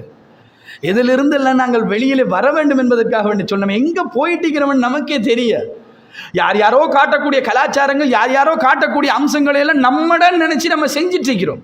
இதுதான் நம்ம செய்யக்கூடிய தவறு. நம்மடன் ரசூல் ஸல்லல்லாஹு அலைஹி வஸல்லம் நமக்கு சிலதை விட்டுட்டு போயிருக்கிறாங்க. அதை சொல்கின்ற நேரத்தில் பால் போன்ற வெண்மையான ஒரு மார்க்கத்தில் உங்களை விட்டு விட்டு போகின்றேன். இதில் இரவு கூட பகல் போன்று வெளிச்சமானது என்றார்கள் அல்லாஹ்வுடைய தூதர். அவ்வளவு வெளிச்சமான, அவ்வளவு அழகான, அவ்வளவு நேர்த்தியான ஒரு மார்க்கத்தில் இதில் இருக்கின்ற எந்த ஒரு கலாச்சாரமும் காலத்தால் எல்லாம் மாறாது. அன்றைக்கும் தாடிதான், இன்றைக்கும் தாடிதான். அன்றைக்கும் சொல்லாங்க முடிவாந்தது அது சிஸ்டம் தான், அதே சிஸ்டம் தான் இன்றைக்கு. ஒரு குறிப்பிட்ட காலம் மாறினது பின்னால் உங்கள் சிஸ்டத்தை இப்படி மாற்றிக்கொள்ளுங்கள் என்கின்ற கலாச்சாரம் அல்ல. ஆனால் இன்றைக்கு நம்முடைய இளைஞர்கள் ஃபாலோ பண்ணக்கூடிய கலாச்சாரங்கள் இருக்குது. ஆகுனர் 10 வருஷம் தான் தங்குது. அதுக்கு பின்னால் அந்த அப்படி ஒரு சப்ஜெக்டே இல்லை. ஒரு 10 வருஷத்துக்கு முன்னால் இளைஞர்களுக்கு நிகழ்ச்சி சேர்ற இந்த முடிவாடுற சிஸ்டம் இருக்குது. இந்த முடிவாடுற சிஸ்டத்துக்கு நாங்கள் எடுத்துக்கொண்ட உதாரணங்கள் வந்து இந்த பெக்கம் கட்டுங்கிற கட். ஒரு ஃபுட்பால் பிளேயர், அவன் இந்த பெக்கம்ன்ற ஒரு ஃபுட்பால் பிளேயர், அவன் எப்படி அந்த முடியை அமைச்சிட்டு வந்தானோ, அவன் ஃபுட்பால் அவன் எப்படி விளையாடுறான்றதை பார்க்குறத விட அவனோட உடம்பு எப்படி, அவன் முடியலெல்லாம் எப்படி இருக்கிறது தான் பார்க்குறது. ஏன்னா இவனுக்கு எப்படியும் ஃபுட்பால் விளையாடி அவனை மாதிரி வரையல, குறைஞ்ச முடியாவது செட் பண்ணி அவனை மாதிரி ஆகும் மட்டும் முயற்சி எடுக்கிறேன். அதனால் இந்த முடியை பெக்கம் என்று சொல்லி இப்படி ஒரு கோதி நடுவால் இப்படி கொம்பு வந்த மாதிரி ஒரு கட். இன்றைக்கு அந்த கட்டில் நாங்கள் உதாரணத்துக்கு எடுக்கிறல, ஏன்னா அப்படி ஒரு கட்டே இல்லை. இப்போ உள்ள சில ஆக்களுக்கு அப்படி ஒன்று இருந்துச்சாண்டு கேட்ப. சில நேரம் நான் தான் அறிமுகப்படுத்துகிறேன்னு தெரியும். இங்கே அப்படி ஒன்று தெரிய இன்றைக்கு அதுக்கு வேறுகள் எல்லாம் இருக்குது. நாய் மாதிரி, சரிதானே, பூனை மாதிரி, எலி மாதிரி, குரங்கு மாதிரி எல்லாம் இருக்குது, சரிதானே. ஒவ்வொரு மாதிரி அவர்களுடைய கட்டுகளை அமைத்து இந்த மாதிரி போகக்கூடிய ஒரு கல்ச்சர் அப்படி போய்கொண்டு இருக்கின்றது. அன்பிற்கினிய சகோதரர்களே, இந்த மாதிரி காலத்துக்கு அது மாறும். ஒரு காலத்துக்கு தான் இருக்கும், அதுக்கு பின்னால் அதெல்லாம் நடைமுறைப்படுத்த இயலாது. அந்த மாதிரி தான் ஒவ்வொரு கலாச்சாரம். ஒரு ட்ரெண்டுக்கு அது வரும். அந்த ட்ரெண்ட் முடிஞ்சதோட முடிஞ்சு. உடுப்புகளை பாருங்க, சில பெண் பிள்ளைகள் உடுப்புகளை செலக்ட் பண்ணுவாங்க, ஆண் பிள்ளைகள் உட்பட உடுப்புகளை செலக்ட் பண்ணுவாங்க. ஒரு ட்ரெண்டுக்கு ஓடிட்டு இருக்கு, அதுக்கு பின்னால் முடிஞ்சு. இப்போ ஆண்கள் எல்லாம் தேடி திரிகிறார்கள். இந்த நிறைய மார்க்கெட்டிங்லாம் மிக சிம்பிளாக நடந்து கொண்டிருக்குது. டபுள் பாக்கெட் ஷர்ட், இப்போ அது ஒரு ட்ரெண்டில் போயிட்டு இருக்குது. அந்த டபுள் பாக்கெட் ஷர்ட்டை போட்டுக்கொண்டு அதுக்குரிய மாதிரி கையை மடிச்சுக்கொண்டு அப்படி நடந்து போனால் நாட்டுடைய ஜனாதிபதி மாதிரியே ஒரு தோற்றத்தை எடுத்துக்கொள்றதுக்கு முயற்சி. அது ஒரு புதிய ட்ரெண்ட் ஒன்று போய்கொண்டீங்க. மிச்சம் சிம்பிளாக அந்த டபுள் பாக்கெட் ஷர்ட்டுகள் யாருக்காவது ஐடியா இருந்தால் எடுத்து வில்லுங்க. மிச்சம் சிம்பிளாக போகும், நல்லா மார்க்கெட் பண்ணலாம். டபுள் பாக்கெட் ஷர்ட்டை தேடி திரியுது. எப்படி போகுது உலகம் என்று பார்த்தீங்களா? எப்படி போகுது சமூகம் என்று பார்த்தீங்க? நம் சமூகம் தேடுது டபுள் பாக்கெட்டை. டபுள் பாக்கெட்டை போட்டாலும் ஒரு பெருமையை நினச்சிட்டு இருக்கிறான். அந்த மாதிரி உடுக்கிறதுல ஒரு ஆடம்பரம், ஒரு அவனுக்குண்டு ஒரு தன்மை ஒன்று உருவாகின மாதிரி நினைத்து கொண்டிருக்கின்றார்கள். அல்லாஹ் தஆலா பாதுகாக்க வேண்டும். அன்பிற்கினிய சகோதரர், இதெல்லாம் ஒரு 5 வருஷத்துக்கு தான், அதோட அந்த ட்ரெண்ட் முடிஞ்சிடும். ஆனால் அல்லாஹ்வுடைய தூதருடைய கலாச்சாரம் ட்ரெண்டுக்கு மாறுற கலாச்சாரம் அல்ல. அல்லாஹ்வுடைய தூதர் ஸல்லல்லாஹு அலைஹி வஸல்லம் அவர்கள் சொல்லி தந்த கொள்கைகள் எல்லாம் எல்லா காலத்துக்கும் வமா அர்ஸல்னாக இல்லா ரஹ்மத்தல் லில் ஆலமீன், இந்த உலக அழியும் வரைக்கும் எல்லாத்துக்கும், மனிதர்கள் மட்டுமல்ல இந்த உலகத்துக்கு அருட்கொடையாக உங்களை தான் அனுப்பி இருக்கணும்னு அல்லாஹ் தஆலா சொல்றான். அவ்வளவு அழகான ஒரு கல்ச்சரை கொண்ட இன்னக லஅலா குலுகின் அதீம், நபியே நீங்கள் மகத்தான நல்ல பண்புகளிலே இருக்கின்றீர்கள். அல்லாஹ் சர்டிஃபிகேட் கொடுக்கிறார். அல்லாஹ்வுடைய தூதருடைய பண்பாடுகள் எல்லாம் அப்படிப்பட்டது. சுமாமாவை கொண்டு வந்து இப்படி ஒரு தூண்ல கட்டி வச்சாச்சு. அவனை கொல்லுங்கள் என்று தான் சொன்னார்கள் அல்லாஹ்வுடைய தூதர். பிடித்து கொண்டு வந்த நபித்தோழர்கள் கூட கொல்லுவார்கள் என்று நினைத்தார்கள். கட்டுங்கண்டாங்க, கட்டியாச்சு. அல்லாஹ்வுடைய தூதர் முதல் நாள் போய் கேட்டார், சுமாமா இஸ்லாத்தை ஏற்றுக்கொள்கிறாயா? இல்லை. ஏலாண்டா. சரி சரி, அவனுக்கு டைமுக்கு சாப்பாடு போவோம், அவனுக்குரிய வேலைகள், பள்ளிவாசல் நடக்கக்கூடிய நிகழ்வுகளை எல்லாம் பார்த்து கொண்டு இருக்கிறார். 2வது நாள் சுமாமா இஸ்லாத்தை ஏற்றுக்கொள்கிறீர்கள்? ஏலாது. திருப்பியும் அதே மாதிரி விட்டு விட்டார்கள். 3வது நாள் சுமாமா இஸ்லாத்தை ஏற்றுக்கொள்கின்றீர்கள்? இல்லை. பட் அவுத்துட்ருங்க, இவர் அவுத்துட்ருங்க, சரி வர மாட்டேன், அனுப்பிவிட்ருங்க. அவர் பள்ளிவாசலிருந்து வெளியிலே போய் ஒரு நபித்தோழரை சந்தித்து, எனக்கு குளிக்கணும், அதுக்கு எனக்கு ஒரு இடம் காட்டுங்க. குளிப்பதற்கு இடம் காட்டப்பட்டது. போனார், குளித்தார். மீண்டும் வந்து அல்லாஹ்வுடைய தூதருடைய கையை பிடித்து அஷ்ஹது அல்லா இலாஹ இல்லல்லாஹ் வ அஷ்ஹது அன்ன முஹம்மதன் அப்துஹு வ ரசூலுஹு என்றார். அல்லாஹ்வுடைய தூதரை, இன்றைக்கு இந்த நிமிடம் வரைக்கும் எனக்கு பிடிக்காத ஒரு கேரக்டர் இந்த உலகத்தில் இருக்க முடியாது, அது நீங்கள் தான்.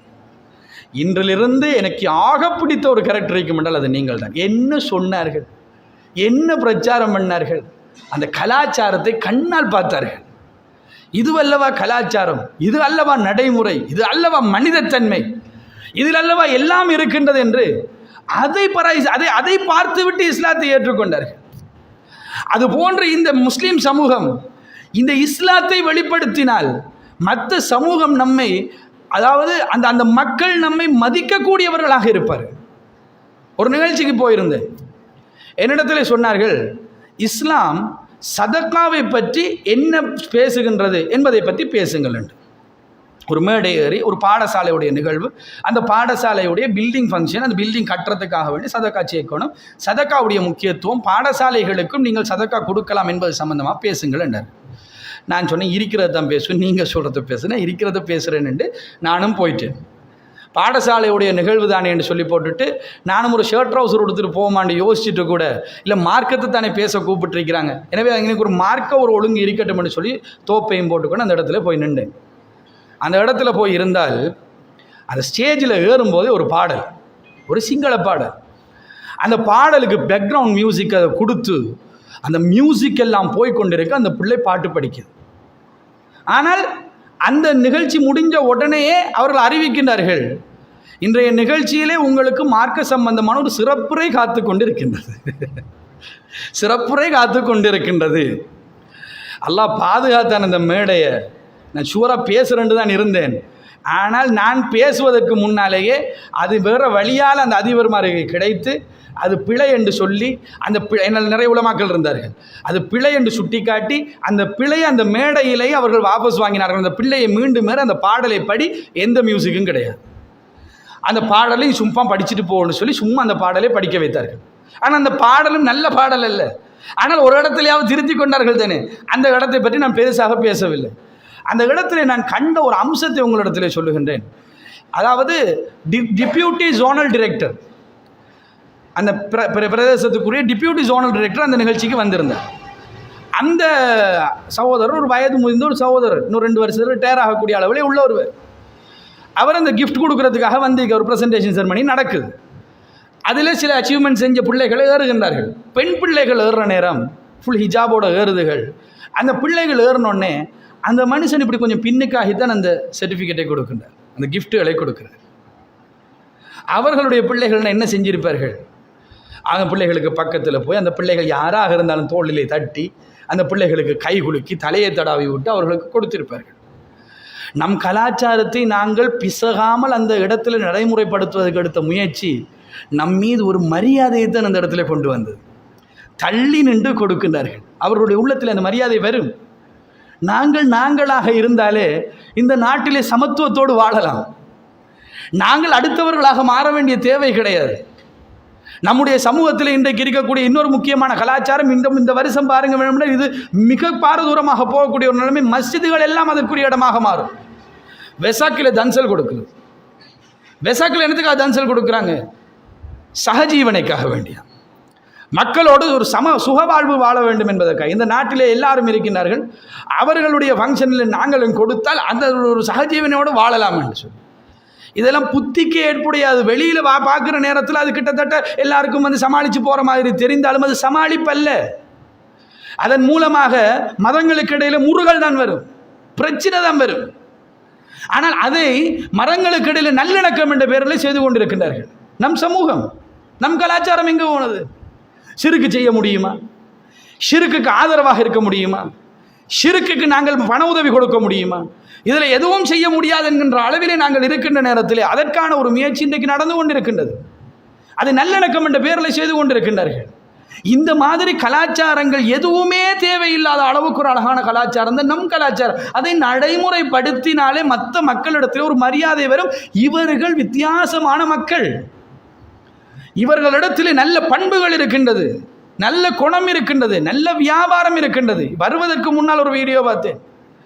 ஒரு ஒரு ஒரு ஒரு சிங்கள ப்ரொஃபஸர் ஒரு காலத்தில் ஒரு புத்தகம் எழுதுகிறார். அவர் எழுதுகின்றார், அதாவது 1000 years of ethnic harmony of Muslim society என்று சொல்லி, முஸ்லீம் சமூகத்துடைய 1000 வருடம் பழமையான, அதாவது அவர்களிடத்தில் இருந்த நல்ல கலாச்சாரம் அல்லது நல்ல குணம் என்று வச்சுக்கொள்ளுங்களேன், நல்ல அம்சங்கள் என்பது தொடர்பாக ஒரு புத்தகம் எழுதப்படுகின்றது. அந்த புத்தகத்திலே முஸ்லீம்கள் தான் ஒரு காலத்திலே நம்பிக்கையானவர்களாக இந்த நாட்டிலே இருந்திருக்கின்றார்கள். ஏன்னா இஸ்லாத்தை நடைமுறைப்படுத்தியது முஸ்லீம்களாக, அதாவது எல்லாரும் நம்ம நாட்டு ஆக்கள் தான். எப்படி பௌத்த மதத்தை அந்த மக்கள் ஏற்றுக்கொண்டாலும் அதே மாதிரி இஸ்லாத்தை ஏற்றுக்கொண்ட மக்கள் தான், இந்த நாட்டு மக்கள் தான், இந்த நாட்டு பூர்வ குடிகள் தான். ஆனால் முஸ்லீம் என்று வருகின்ற நேரத்தில் ஒரு நம்பிக்கை இருந்தது. ராஜாக்களுக்கு, அதே நேரத்தில் இங்கிலீஷ்காரர்களுடைய அவர்கள் கவர்னர்களுக்கு, இந்த மாதிரியான ஆக்களுக்கெல்லாம் வைத்தியம் பார்த்தது நாங்கள் தான். இந்த வைத்தியம் சும்மா பார்க்கல சகோதரர்களே. ஒரு வைத்தியரிடத்தில் எப்போ போவோம்? இவர் கொஞ்சம் குழப்பம்னா போகவே மாட்டோம். ஏன்? அந்த நம்பிக்கை. இவரிடத்தில் மருந்து எடுத்தால் அந்த மருந்து சரியாக தருவார் என்று இருந்தால் தான், வைத்தியராக இருந்தால் கூட நாங்கள் மருந்துக்கு போவோம். அந்த காலத்தில் ராஜாக்கள் கொலை செய்யப்பட்டது இந்த மாதிரியான வைத்தியர்கள் மூலமாகத்தான். மருந்து என்ற பெயரில் விஷத்தை கொடுத்து கொன்று விடுவார்கள், அவர்கள் தப்பி விடுவார்கள். லேசாக கொலை செய்வதற்கு இருந்த வழி, அவர்கள் நம்பிக்கையானவர்களை தான் வைத்தியர்களாக வைத்துக் கொண்டார்கள். எடுத்து பார்த்தால் முஸ்லீம்கள் தான் வைத்தியர்கள். அவ்வளவு நம்பிக்கையான மக்களாக இருந்தார்கள், வியாபாரத்தில் நாணயமானவர்களாக இருந்தார்கள். அல்லாஹ்வுடைய தூதர் ஸல்லல்லாஹு அலைஹி வஸல்லம் அவர்கள் இந்த கலாச்சாரத்தை சொல்லிக் கொடுத்தார்களோ, அந்த கலாச்சாரத்தில் வாழ்ந்ததனால் அந்த மக்களிடத்தில் ஒரு நாணயமும் ஒரு பண்பாடும் ஒரு நலவும் இருந்தது. மக்களும் அவர்களை போற்றுகின்ற அளவிலே இருந்தார்கள், மரியாதை வைக்கின்ற அளவில் இருந்தார்கள். இன்றைக்கு அடுத்தடுத்த கலாச்சாரங்கள் இருந்து நாங்களும் இறக்குமதி செய்ய போய் நம் கலாச்சாரம் எது என்று கூட தெரியாத அளவுக்கு நம்முடைய நிலைமை மாறியதனால் இன்றைக்கு மதிக்கப்படாத ஒரு சமூகமாக நம்முடைய சமூகம் மாறிவிட்டது என்பார்ந்த சகோதரர்களே. அந்த நிலைமை மாற வேண்டும் என்ற நம் கலாச்சாரம் நமக்கு பெருமதியானது. அதை நடைமுறைப்படுத்துவது நமக்கு கேவலம் அல்ல. அதை நடைமுறைப்படுத்துவதை ஒருவர் கேவலமாக பார்க்கின்றார்கள், அது இன்றைக்காவது ஒரு நாள் அதை அவர் புரிந்து கொள்வார் என்று நினைக்க வேண்டும். நான் என்பதற்காக சொல்லவில்லை. என் வாழ்க்கையில் நடந்த ஒரு சம்பவம் என்பதற்காக வேண்டி இதை சொல்லுகின்றேன். இந்த இடத்துல சொல்லுகின்ற ஒரு எடுத்துக்காட்டுக்காக, நான் யூனிவர்சிட்டிக்கு போகும்போது அந்த யூனிவர்சிட்டியில் ரெக்கிங் நடக்கும் இல்லையா? அந்த ரெக்கிங்குடைய சில ரூல்ஸ் இருக்குது. முதலாவது யூனிவர்சிட்டிக்கு வரும்போது ஷர்ட் இன் பண்ணி ஷூ போட்டு ஷேவ் பண்ணி தான் வரணும். ஃபுல் ஷேவில் வரணும். இந்த ரெக்கிங், அந்த ரெக் பண்ணுற செகண்ட் இயர் ஆக்கள் எல்லாம் என்ன செய்வாங்கன்னா அதெல்லாம் பார்ப்பாங்க. ஷேவ் பண்ணி நீட்டாக வரணும் அப்படின்னு. அவன் இருப்பான் குப்பை மாதிரி. சரியான ஆனால் நீ நீட்டாக வரணும்னு ஃபர்ஸ்ட் இயருக்கு சொல்லுவாங்க. ஃபுல் ஷேவ் பண்ணி தான் வரணும். அப்போ நான் ஷேவ் பண்ணல, நான் போனேன். யூனிவர்சிட்டிக்கு உள்ளுக்கு போன உடனேயே ஒரு 2-3 சீனியர்ஸ் என்ன செஞ்சாங்க, கூப்பிட்டு ஐ ரவுலன்னு கேட்டாங்க. அப்போ நான் அவனுக்கு விளங்கப்படுத்தினேன். மேக்கு அப்படியே ஆகம மேக்கு இவத் கரண்டவே மே பரண்ட மூ இவத் கரலனே அப்படின்னு கேட்குறேன். மூ ஷேவ் கரல நீண்டு அதோடய உண்டு உட்கார்ந்து இருக்குது நம்மடது. சரிதானே? மூ ஷேவ் கரலனேண்டு. அப்போ அவன் பாஞ்சிக்கிட்டு சொல்ல நே பச்சாங் ஊக்கரனைக்கு ஹரியன் மம விரதி ஊ ஹரியன் குறைஞ்ச அதையாவது சொல்கிறதுக்கு இருந்தான் ஒருத்தர். மம விரதி ஊ ஹரியன்ண்டு. அப்போ என்ன காட்டி ஹரி அது நான் ஷேவ் கரண்ட் வந்தேன். அப்போ அவனுக்கு விஷயத்தை விளங்கப்படுத்தி கரண்டேக்கு மேலே உடுத்ததுக்கு விளக்கத்தை சொல்லிட்டு நான் பேத்துட்டேன். போனதன் பின்னால் ஒரு கட்டம் வருகிறது. ஒரு பெரிய ஒரு கும்பல் உட்கார்ந்துருக்கு சீனியர்ஸ். இப்போ அந்த சீனியர்ஸை கடந்து ஒரு ஃப்ரெஷராக நான் போய்கொண்டிருக்கிறேன். ஒருத்தன் கூப்பிட்டு மீ வரேங்கன்னு கூப்பிட்றான். அப்போ கூப்பிட்டோன்னா கிட்ட போனால் ரவுல உங்கள் கப்பினத்து உட்காந்து அப்படின்னொடனே அந்த பக்கத்தில் அந்த முதல் நாள் என்ன விசாரித்தவன் இருக்கிறான். அவன் சொல்ல ஓகே அத்தாரப்பா மச்சான் ஓகே ஆகாம அப்படின்ட்டு அவன் பாதுகாக்கிறான் நம்மளை. நம்ம அதுக்கு ஷேவ் பண்ணிட்டு போக வேண்டிய அவசியம் இல்லை. நம்மளுடைய கருத்தையும் நம்மளுடைய ஆதங்கங்களையும் நம்மளுடைய மனதிலே இருக்கின்ற நலவுகளையும் அவர்களிடத்தில் சொன்னால் போதும், அவர்கள் ஏற்றுக்கொள்வார்கள். அந்த கல்ச்சரோடு அவர்களும் சேர்ந்து வாழ்வதற்கு விருப்பம். நம்ம கொஞ்சம் அதிக பிரசங்கித்தனமாக அவர்களுடைய நிலைமைக்கே நாங்கள் போவதற்கு முயற்சி எடுக்கிறோம். ஃபுல்லாக ஷேவும் பண்ணிக்கிட்டு அந்த இடத்துல போய் நின்றாத்தான் நமக்கு மதிப்புன்னு நாங்கள் நினைக்கின்றோம். அப்படி அல்ல சகோதரர்களே. நம்ம அடையாளம். அந்த வைத்தியராக இருந்து கொண்டு நம்ம அடையாளத்தை நாங்கள் பாதுகாக்க வேண்டும். ஒரு என்ஜினியராக இருந்து கொண்டு நம்ம அடையாளத்தை நாங்கள் விட்டுக் கொடுக்கக்கூடாது. என்றால் இது நமக்கென்று நாங்கள் தெரிவு செய்த அடையாளம் அல்ல. இது நமக்கென்று ஏக இறைவன் தெரிவு செய்த அடையாளம். அவன் ஒரு தூதரை கொண்டு நமக்கு சொல்லித்தந்த அடையாளம். அந்த அடையாளம் என்பது நமக்கு மிக பெருமதியானது. அல்லாஹ்விடத்திலிருந்து வந்த அடையாளம். ஒரு மதிக்கத்தக்க மனிதரிடத்திலிருந்து வந்த அடையாளங்களையே நடைமுறைப்படுத்துவதற்கு எவ்வளவு பாடுபடுகின்றோம், எவ்வளவு கண்ணியமாக நினைக்கின்றோம். அல்லாஹ்விடத்திலிருந்து வந்த அந்த அடையாளத்தை நடைமுறைப்படுத்துவது நமக்கு என்ன கண்ணிய குறைச்சல் வந்தது சகோதரர்களே. இதையெல்லாம் நாங்கள் கண்ணியமாக நினைக்கக்கூடிய ஒரு காலம் வர வேண்டும். பெண்களுடைய ஆடை தான். அந்த ஆடை அமைப்பிலே மாற்றம் வரக்கூடாது. அது எனக்கு அல்லாஹ் தஆலா அந்த கண்ணியம் என்பதை உணர்கின்ற அந்த தன்மைகளை, அந்த கருத்துக்களை நம்முடைய பெண் பிள்ளைகளுடைய உள்ளத்திலே கொண்டு போய் போட வேண்டும். அது போடப்படுவது கிடையாது. கையிலே போனையும் கொடுத்து விட்டோம். அந்த போனையும் வைத்துக்கொண்டு வேறு வேறு விதமாக ஆடைகளை அணிகின்ற கலாச்சாரங்களை பார்த்து அது போன்றே ஆடை அணிகின்றார்கள். அதை விட்டுவிட்ட பெற்றார்களாகவும் அப்படியே நாங்கள் ஆகிவிட்டதனால் ரோட்டில் நடந்து போகின்றார்கள். என்னண்டு இல்லாமல் எங்கே போகின்றது நம்முடைய சமூகம் என்று தெரியாமல். எனவே கலாச்சாரம் என்பது மிக முக்கியமானது என்பார்ந்த சகோதரர்களே. இந்த கலாச்சாரம் இந்த மார்க்கத்தில் எந்த இடத்துல போய் லிங்க் ஆகுதுங்கிற லிங்கையும் கொஞ்சம் தெரிஞ்சு வச்சுக்கொண்டால் சில வேளைகளில் அது நமக்கு பெருமதியாக இருக்கும்.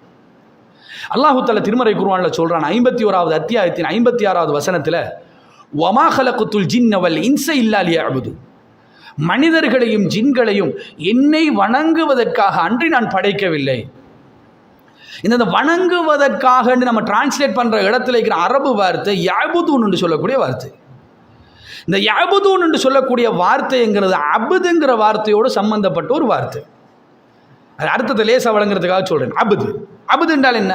அடிமை. நம்ம எல்லாருக்கும் தெரியும். அப்போ அந்த யஅபுதூன் என்று சொன்னால் அடிமையாக இருத்தல் என்று அர்த்தம். இப்போ அந்த குர்ஆன் வசனத்தை டிரான்ஸ்லேட் பண்ணுங்க. வமா ஹலக்குத்துல் ஜின்ன வல் இன்ஸ இல்லா லியஅபுதூன், மனிதர்களையும் ஜின்களையும் எனக்கு அடிமைகளாக வாழுவதற்காகவே தவிர நான் படைக்கவில்லை. அல்லாஹ் இந்த உலகத்தில் நம்மளை படைச்சிருக்கிற நோக்கம் ஒரு குறுகிய கால வாழ்க்கை. நமக்கு ஒரு சதுரம் போட்டு காட்டினார் அல்லாஹ்வுடைய தூதர். நம் சதுரம் என்ன சைஸ்ன்னு நமக்கு தெரியாது. எந்த நேரத்தில் நம் மரணம் வரும் என்று நமக்கு தெரியாது. பாதையில் இறங்கி போகின்ற நேரம் வயது வித்தியாசம் இல்லாமல் மரணம் வருகின்றது. சும்மா உட்கார்ந்துக்கிற 18 வயசு பிள்ளைகள், 19 வயசு இளைஞர்கள் ஹார்ட் அட்டாக்கில் மரணிக்கின்றார்கள் சகோதரர்களே. ஹார்ட் அட்டாக் எல்லாம் 50-60 தாண்டினால்தான் ஒரு காலத்திலேயே அது ஒரு நோயாகவே கருத்தில் கொள்ளப்படும். இன்றைக்கு 18, 19, 20 வயசு பிள்ளைகள் நாம் ஹார்ட் அட்டாக்கில் மரணிக்கின்றார்கள். அந்த மாதிரி இருக்கக்கூடிய ஒரு காலம், அதிகமான மரணங்கள் நிகழும் என்றார்கள் அல்லாஹ்வுடைய தூதர். அதையெல்லாம் சர்வசாதாரணமாக கண்ணிலே காணக்கூடிய ஒரு காலம். இந்த மாதிரியான காலத்தில் நாங்கள் நினைத்துக் கொள்ள வேண்டும், நம்முடைய வாழ்க்கை எந்த நேரத்திலும் முடியலாம், அதற்காகத்தான் பிறந்திருக்கிறோம். இது ஒரு குறுகிய கால வாழ்க்கை. அந்த வாழ்க்கையெல்லாம் நமக்கு தந்தது அடிமையாக வாழ்வதற்கு. இதைவிட நீண்ட ஒரு வாழ்க்கை கபருக்குள்ளே வாழப்போகின்றோம் சகோதரர்களே. அதுதான் நீளமான வாழ்க்கை. இது சின்ன வாழ்க்கை. ஆகக்கூடின 60, மேக்சிமம் போனால் ஒரு 70. இதில் எத்தனை பேர் 100ஓட வாழ்வீங்கன்னு கையோசத்துங்கன்னு சொன்னால் கூட நம்ம ரெடி இல்லை. ஏன்னா இன்றைக்கு ஒரு 70, 80 தாண்ட போப்புகள் ஆக்கள் பற்ற பாட்டை பார்த்தால் பிள்ளைகளுக்கு பாரமாக இருக்கிறதும் சமூகத்துக்கு பாரமாக இருக்கிறதும் எல்லாரும் அருவருக்கத்தக்க நிலைமைக்கு போகிறதையும் பார்த்தால் எனக்கு என்ன இந்த 80 வானாமன்னு நினைக்கிற அளவுக்கு தான் இன்றைக்கு 80கள் எல்லாம் இருக்குது. முந்தி மாதிரி அல்ல. முந்தி 100 திடகாத்திரமாக இருந்துச்சு. இன்றைக்கு 80 குழப்பம், 60 குழப்பம், 80 எங்க 60 குழப்பம். 60 போதும் என்ற நிலைமை தான் இப்போ இருக்குது. 60 வருஷ வாழ்க்கை இந்த உலகம் என்றால் நீங்கள் யோசிச்சு பாருங்க, 1000 வருஷத்துக்கு முன்னால் ஒரு 60 வருஷம் வாழ்ந்த மனிதன் இன்றைக்கு கபருக்குள்ள எவ்வளவு காலம் வாழ்ந்துட்டு இருக்கிறார். அதுதான் சகோதரர்களை நீளமான வாழ்க்கை. இது ஒரு சின்ன வாழ்க்கை. வந்தது என்னத்துக்கு? அல்லாஹ் சொல்றான், அபுதூன், அவர் நீங்கள் அடிமைகளாக இருக்கணும் என்றதுக்காக நான் அனுப்பியிருக்கிறேன். அடிமை என்றால் என்ன? அடிமைக்கும் ஒரு சுதந்திரமானவனுக்கும் இடையில் உள்ள வித்தியாசம் என்ன? நான் ஒரு அடிமை என்றதுக்கும் நான் ஒரு சுதந்திரமானவன் என்றதுக்கும் இடையில் இருக்கிற வித்தியாசமே, நான் ஒரு அடிமையாக இருந்தால் எஜமானிடத்திலே கேள்வி கேட்க முடியாது. நான் ஒரு சுதந்திரமானவன் என்றால் என் எஜமானிடத்திலே நான் கேள்வி கேட்கலாம். எஜமான் என்ற ஒருத்தனே இல்லை, இன்னொருத்தர் கட்டுப்படுத்துகிறான்னா அவர்கிட்ட நான் கேள்வி கேட்கலாம். அதை எடுத்து அங்கவை ஏன் என்று கேட்கலாம். அடிமையாக இருந்தால் ஏன் என்று கேட்கப்படாது. தலையில் பெட்ரோலை ஊற்று கொளுத்துன்னு சொன்னால், அடிமையாக இருந்தால் ஏன் கொளுத்தணும் என்று கேட்க இயலாது. அதுதான் அடிமை என்றது. அல்லாஹு தஆலா நம்மை சொல்லுவது அடிமைகளாக வாழ்வதற்கு. அல்லாஹ் இந்த உலகத்தில் நம்ம அதுக்கு தான் படைச்சிருக்கிறார். அது எப்படி அடிமைகளாக வாழ்றது? அல்லாஹ் ஒரு கலாச்சாரத்தை நமக்கு சொல்லித்தர நபியை கொண்டு. அந்த கலாச்சாரம் நமக்கு உள்ளத்துக்கு நெருடலாகவோ அல்லது விருப்பம் இல்லாத மாதிரியோ அல்லது காலத்துக்கு செட் ஆகுது இல்லை என்கிற மாதிரி அது செட் ஆகும். ஆனால் அந்த மாதிரி செய்தான் காட்டுவானே, அந்த மாதிரி இருந்தால் கூட நான் யாரு? அடிமை. என்ற வேலை என்ன? சொன்னதை கேட்கிறது. என்ன சொன்னது? நபியை கொண்டு அல்லாஹ் எப்படி வாழணும்னு சொன்னான். ஒவ்வொன்றையும் சொன்னான், எல்லாத்தையும் சொன்னான். இல்லாட்டி எல்லாத்தையும் சொல்லிக்க தேவையில்லை சோதரர்கள். இந்த மார்க்கம் தானே ஒரு சம்பூர்ணமான மார்க்கமாக இருக்குது இந்த உலகத்துக்கு மேலே. என்ன இல்லைன்னு சொல்லுங்க? எல்லாம் இருக்குது. ஒரு மனிதன் எப்படி தூங்கணும் என்று இருக்குது, சாப்பிடணும் என்று இருக்குது, அவன் எப்படி பாதையில் நடந்து போகணும் என்று இருக்குது, ஒரு 4 பேரோட எப்படி நடந்து கொள்ளணும் என்று இருக்குது, பக்கத்து வீட்டானோட விஷயத்தில் அவனுடைய நிலைமை என்ன, அவன் வியாபாரம் எப்படி செய்யணும், அதில் லாபம் எப்படி வைக்க வேண்டும், அவன் எதை வியாபாரம் செய்ய வேண்டும், எதை வியாபாரம் செய்யக்கூடாது, வட்டி என்றால் என்ன, எல்லாத்தையும் சொல்லி தந்த ஒரு மார்க்கம் எங்கே இருக்குது? ஒரு பெண் இஸ்லாத்துக்கு வந்தால், நீங்கள் இஸ்லாத்துக்கு வந்ததுக்கு என்ன காரணம் என்று கேட்கப்படுகின்றது. ஒரு துவா புத்தகத்தை தூக்கி காட்டு. அந்த துவா புத்தகத்தில் இதை கொண்டா நீங்கள் இஸ்லாத்துக்கு வந்தீங்கன்னு கேட்டதுக்கு அந்த பெண் சொன்ன விளக்கம், இந்த துவா புத்தகத்தை பிரட்டி வாசித்தேன், இதிலே ஒரு மனிதன் தன்னுடைய அன்றாட வாழ்வில் எங்கெல்லாம் துவா ஓதணும் என்று சொல்லித்தரப்பட்டிருக்கிறது. அப்போ ஒரு மனுஷன் வாழ்க்கையில் எல்லா இடத்துலையும் அவன் எப்படி நடந்து கொள்ளணும் என்று சொல்லிக் கொடுக்கிறது தானே ஒரு சம்பூர்ணமான மார்க்கமாக இருக்கும். என் மதத்தில் அது கிடையாது, நான் இருந்த மதத்தில் அது கிடையாது. ஆனால் இதை கண்ட உடனேயே இது அல்லவா சரியான விளக்கம், இது அல்லவா சரியான வழிகாட்டல் என்று சொல்லி இதை நான் ஏற்றி இஸ்லாத்துக்கு வந்தேன் என்று சொல்லுவேன். ஒரு துவா புத்தகம் மாற்றுது சகோதரர்களே. அப்படி கலாச்சாரம் நம்மளோட கலாச்சாரம். எல்லாவற்றையும் சொல்லிக் கொடுத்த ஒரு கலாச்சாரம். எல்லாவற்றையும் நபியை கொண்டு ஏன் அல்லாஹ் சொல்லி தந்தான்? நம்மள ஒரு நல்ல வாழ்க்கை இந்த உலகத்தில் வாழ்றதுக்கு தான், இல்லாமல் கஷ்டப்படுறதுக்காக வேண்டிய அல்ல. ஒரு சிறப்பான ஒரு வாழ்க்கை, அல்லாஹ்வுக்கு விருப்பமான ஒரு வாழ்க்கை, நாளை மறுமையிலே சொர்க்கத்திலே உயர்ந்த தரஜாவை நமக்கு பெற்றுத்தரக்கூடிய ஒரு வாழ்க்கையை இந்த உலகத்திலே வாழ வேண்டும் என்பதற்காகத்தான் அல்லாஹ்வுடைய தூதரை கொண்டு ஒரு கலாச்சாரத்தை நமக்கு சொல்லி தந்தார்கள். அல்லாஹு தஆலா அந்த கலாச்சாரத்தை அல்லாஹ்வுடைய தூதரை கொண்டு வந்து சேர்த்திருப்பது, அது அப்படியே கேள்வி கேட்காமல் பின்பற்றி, எப்படி கேள்வி கேட்டு பின்பற்றி அல்ல, கேள்வி கேட்காம பின்பற்றி எல்லா விஷயத்திலே. தொழுகின்றோம், கேள்வி கேட்கிறோமா, ஏன் 5 நேரம் தொழணும் என்று யாராவது கேட்டிப்போமா? கேட்கக்கூடாது. 5 நேரம் தொழுனா 5 நேரம் தொழணும். ரமலான் வந்தால் நோம்பு பிடி, ஏன் நோம்பு பிடிக்கணும்? இறையச்சம் உள்ளவனா மாறுறது இல்லை, நான் இறையச்சம் உள்ளவனை ஆயிக்கிறேன்னு சொல்லலுமா? நமக்கு அப்படி சொல்லலாது. அடிமை என்று சொன்னால் இறையச்சம் ஆகிறதுக்கு நீ நோம்பு பிடிச்சித்தான் ஆகணும். ஹஜ்ஜுக்கு போனால் ஹஜ்ஜுக்கு போய்த்தான் ஆகணும். அதே போன்றுதான் இப்படித்தான் ஆடை அணிய வேண்டும் என்றால் அப்படித்தான் அணிய வேண்டும். தாடி வளர்க்கப்பட வேண்டும் என்றால் அப்படித்தான் வளர்க்கப்பட வேண்டும். கரண்டுக்கு மேல் தான் உடுக்கப்பட வேண்டும் என்றால் அப்படித்தான் உடுக்கப்பட வேண்டும். இன்னதான் நம்முடைய கலாச்சாரம் என்றால் அதைத்தான் நாங்கள் பின்பற்ற வேண்டும். கேள்வி கூட கேட்கலாத அளவுக்கு அதுதான் இந்த உலக வாழ்க்கை. எனவே இந்த கலாச்சாரம் என்பது சும்மா சிம்பிளான விஷயம் நினைக்காதீங்க. இந்த கலாச்சாரத்தை பின்பற்றுவதே இந்த உலக வாழ்க்கையுடைய நோக்கத்தை நிறைவேற்றுவது. எனவே இந்த உலக வாழ்க்கையுடைய நோக்கத்தை நிறைவேற்றிக் கொள்வதற்கு, அல்லாஹ்வுக்கு அடிமைகளாகவே இந்த உலகத்திலே வாழ்வதற்கு அல்லாஹ்வுடைய தூதர் ஒரு விஷயத்தை சொல்லி இருந்தால் அதை அப்படியே பின்பற்ற மக்களாக நாங்கள் மாற வேண்டும் சகோதரர்கள். இதற்குரிய தீர்வு கட்டாயம் கலாச்சாரங்கள் ஒவ்வொரு விஷயங்களும் அறிவூட்டப்பட வேண்டும். நம் சமூகத்திடத்தில் கொண்டு போய் சேர்க்கப்பட வேண்டும். அந்த தாவாவை நாங்கள் அதிகமாக செய்ய வேண்டும். ஆடையில் நம் கலாச்சாரம் என்ன? அந்த கலாச்சாரம் இஸ்லாம் புத்தகத்தில் இல்லை சகோதரர்களே. இஸ்லாம் புத்தகத்தில் அதில் தெளிவில்லை. சும்மா அப்படி தடை விட்டு போட்டு போயிருக்குது. வேணா வாச்சு பாருங்க, அப்படி மேலால் தடை விட்டு போட்டு போயிருக்குது. எப்போ வாரி இஸ்லாம் புத்தகத்தில் இஸ்லாம் டீச்சர்மா நானண்டா கண்டு படிப்பிக்கிற பாடம் நஜீஸ் தான். அந்த நஜீஸை தான் மாறி மாறி ஒவ்வொரு வருஷமும் படிப்பிக்கிறேன். கூடுதலான விளக்கங்கள் அதிலே தான் கொடுக்கப்படக்கூடாதுன்னு சொல்லலை, கொடுக்கப்பட வேண்டும், கட்டாயம் தேவையான அம்சம்தான். ஆனால் அது மட்டும்தான் இஸ்லாத்தில் இருக்குதல்ல. நிறைய பிள்ளைகள் இஸ்லாத்தில் எடுப்பதற்காக வேண்டி தான் படிக்கிறார்கள். ஒரு பாடசாலையில் ஒரு ஊரில் போய் நான் கதைத்து கொண்டிருக்கிற நேரத்தில் அந்த சகோதரத்திலே சொன்னேன், குறைந்தது இஸ்லாம் பாடமாவது நம்மளோட ஸ்கூல்களில் மிச்சம் இருக்குதுன்னு. அப்போ அவர் சொல்கிறார், அதை சொல்லாதீங்கன்ற. ஏனென்று கேட்டேன். எங்களோட ஸ்கூலில் இந்து பிள்ளைகளும் இஸ்லாத்தில் எடுக்கிறார்கள். அவர்களை எடுக்க வைத்த அந்த இஸ்லாம் புத்தகம் இஸ்லாத்திலே விளக்கத்தை கொடுத்து இஸ்லாத்துக்கு வரவழைக்கவில்லை, ஆனால் எடுக்க வைத்தது. பாடமாக்குகின்றார்கள், எல்லாத்தையும் ஞாபகம் வைத்துக் கொள்கின்றார்கள், எக்ஸாமை எழுதுகின்றார்கள், எடுக்கின்றார்கள். இஸ்லாத்திலேயே எப்படி எடுக்கலாம் சகோதரர்களே? இஸ்லாத்தில் உள்ள அவ்வளோத்தையும் படித்து அவ்வளோத்திலையும் விளக்கம் எடுத்து அவ்வளோத்தையும் எழுதினாத்தான் இஸ்லாத்திலே எடுக்கலாம். நம்மளாம் இஸ்லாம் பேப்பர் செய்யாதாக்கலாம். பார்ட் 1 பேப்பர்னால் அடிச்சுட்டு போட்டு பேத்துடலாம். அது 40 மார்க்ஸ் தானே வரும். மிச்சம் 60 மார்க்ஸையும் பாட்டுள்ள எடுக்கணும். பாட்டுள்ள எடுக்கணும், விளக்கம் எழுதணும். தெரியும் தானே அந்த கேள்விகள் எல்லாம். ஒவ்வொரு கேள்விக்கும் பந்தியாக விளக்கம் எழுதணும். அந்த விளக்கங்களை எழுதி அந்த பிள்ளைகளே எடுக்குது. அந்த விளக்கங்கள் எழுதி அந்த பிள்ளைகளையே எடுக்கிறதுக்கு தானே இஸ்லாம் புத்தகமும் இருக்குது, கற்பித்தல் முறையும் இருக்குது. இஸ்லாம் போய் சேருதில்லை. அப்போ பள்ளி வாசல்களுடைய கடமை அது. அந்த இஸ்லாத்தை கொண்டு போய் அந்த மக்களிடத்திலே சேர்ப்பது.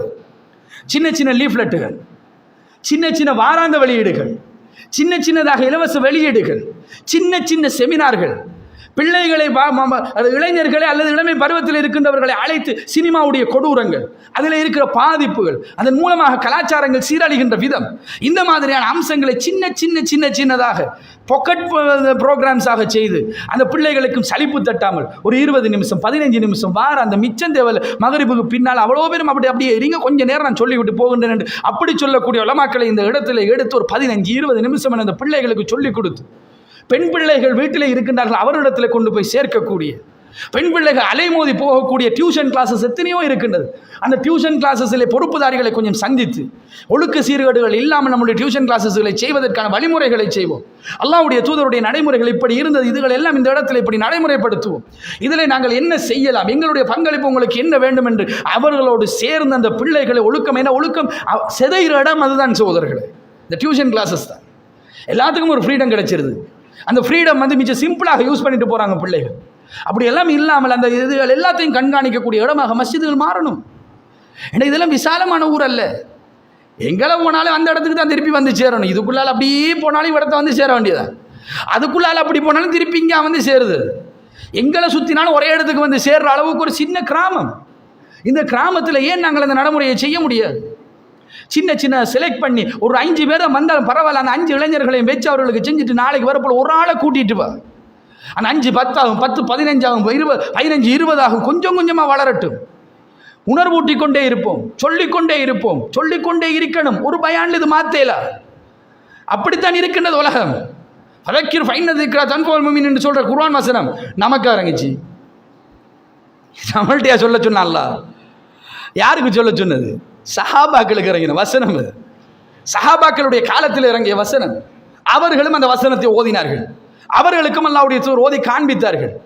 எனவே அந்த அந்த அந்த மக்களுக்கே அல்லாஹ் தஆலா அதை ஞாபகம் ஊட்டுமாறு சொன்னான். நமக்கெல்லாம் அதிகமாக தேவைப்படக்கூடிய விஷயம் அது. ஒரு பயானில் இருந்துட்டு போக்குள்ள நம்மகிட்ட ஒரு புத்துணர்ச்சி வருதா இல்லையா? அந்த உணர்ச்சியை நம்முடைய அடுத்த தலைமுறையும் கொடுப்போம். இந்த பாருங்க வந்திருக்கிற பிள்ளைகளை, இளைஞர்கள் எத்தனை பேர் இருக்கிறாங்க. நம்ம யாருக்கு காய்ச்சிட்டு இருக்கிறோம்? இந்த இடத்துல இருக்கக்கூடிய இந்த தாடி பழுத்தை இவங்களுக்காக வச்சுட்டிருக்கிறோம். அந்த அந்த அந்த இளமை பொங்கின நிலைமையில எத்தனை பிள்ளைகள் இருக்குது, ஜும்மாவுக்கு எத்தனை பேர் வராங்க. ஆனால் இந்த இடத்துல ஒருத்தரும் கிடையாது. அவர்கள் இருக்கிற இடத்துக்காவது நாங்கள் போய் கொஞ்சம் கதைக்கணும். அவர்கள் சந்தியாக உட்கார்ந்து இருக்கிறார்கள் சொன்னால் ஒரு ஆள் போய் முந்தி அப்படி பேசினார்கள் சோதரர்கள். ஒரு ஆள் போய் அந்த இடத்துல நின்று கொண்டு ஒரு சும்மா ஒரு ஹதீஸை ஞாபகப்படுத்திட்டு வாரது. இந்த மாதிரியான சின்ன சின்ன நடைமுறையில் வெக்கம் பார்க்காம, வெக்கப்படப்படாது. சில பேர் வெக்கம், அது எப்படி அவடத்தில் போய் சொல்றது, வெக்கப்பட வேணாம். ஒரு நாள் சொல்லி பாருங்க, அடுத்த நாள் நம்ம தானாவே போய் சொல்லுவோம். அந்த பிள்ளைகளும் எக்ஸெப்ட் பண்ணுறோம், வாங்க ஏதாவது சொல்லிட்டு போங்கண்டு வாங்க. அந்த மாதிரி சொல்லி அந்த பிள்ளைகளை மாற்றலாம் சகோதரர்கள். இந்த மாதிரி மாற்றக்கூடிய கலாச்சாரங்களை வித்தியாசப்படுத்தக்கூடிய நெறி தவறி போன இந்த சமூகத்தை நெறிப்பக்கம் கொண்டு வருவதற்கு நம் முயற்சி இருக்க வேண்டும், ஞாபகப்படுத்தி கொண்டே இருக்க வேண்டும். கலாச்சாரம் மிக பெருமதியானது, அது அல்லாஹ்வுடைய தூதருடைய கலாச்சாரம் தான். அந்த கலாச்சாரத்தை நடைமுறைப்படுத்தினாலே இந்த உலகத்திலே வந்த வேலை முடிந்து விட்டது. அந்த வேலையை நாங்கள் முடித்து விட்டோம் என்று அல்லாஹ் தஆலா குர்ஆனிலே சொல்லுகின்றான். 67வது அத்தியாயத்தின் 2வது வசனம் அல்லாஹ் தஆலா சொல்லுகின்றான், அல்லதி ஹலக்கல் மௌத்த வல் ஹயாத், உங்களுக்கு ஹயாத்தையும் மௌத்தையும் நாங்கள் தந்திருக்கின்றோம். லியபுலுவக்கும் ஐயுக்கும் அஹ்ஸனு அமலா, உங்களில் அழகான செயல்களை செய்பவர்கள் யார் என்று பார்ப்பதற்காக வேண்டி அந்த அழகான செயல்களை செய்தவர்களாகவும் நாங்கள் மாறிவிடுவோம். இல்லை என்றால் அல்லாஹு தஆலா திருமறை குர்ஆனிலே ஹுவீரத்துன்னு சொல்லக்கூடிய அந்த அத்தியாயத்தில் அல்லாஹு தஆலா சொல்கின்றான், ஃபஐன தத்ஹபூன், எங்கே நீங்கள் போய்கொண்டிருக்கின்றீர்கள் என்பதை நமக்கு ஞாபகம் ஊட்டுகின்றான். எங்கே போய்கொண்டிருக்கின்றோம்? நம்ம நல்ல பாதையில் தான் போயிட்டு இருக்கிறோம் என்றால் அல்ஹம்துலில்லாஹ் அந்த பாதையிலே போவதற்கு அல்லாஹு தஆலா அனைவருக்கும் தௌஃபீக் செய்ய வேண்டும். அப்படி ஒரு சமூகத்தை நாங்கள் உருவாக்க வேண்டும். அதற்கு இந்த பள்ளிவாசல்கள் முன்வர வேண்டும். அல்லாஹு தஆலா போதுமானவன். அதற்குரிய பலத்தையும் அதற்குரிய சிந்தனைகளையும் நல்ல ஒருமித்த கருத்துக்களையும் இந்த இடங்களில் ஏற்படுத்தி ஒரு சிறந்த ஒரு சமூகத்தை இன்னும் ஓரிரு வருடங்களில் உருவாக்குவதற்கு இந்த ஊரிலே அல்லாஹு தஆலா தௌஃபீக் செய்வானாக. வ ஆகிரு தஅவானா அல்ஹம்துலில்லாஹி ரப்பில் ஆலமீன். வஸ்ஸலாமு அலைக்கும் வரஹ்மத்துல்லாஹி வபரகாத்துஹு.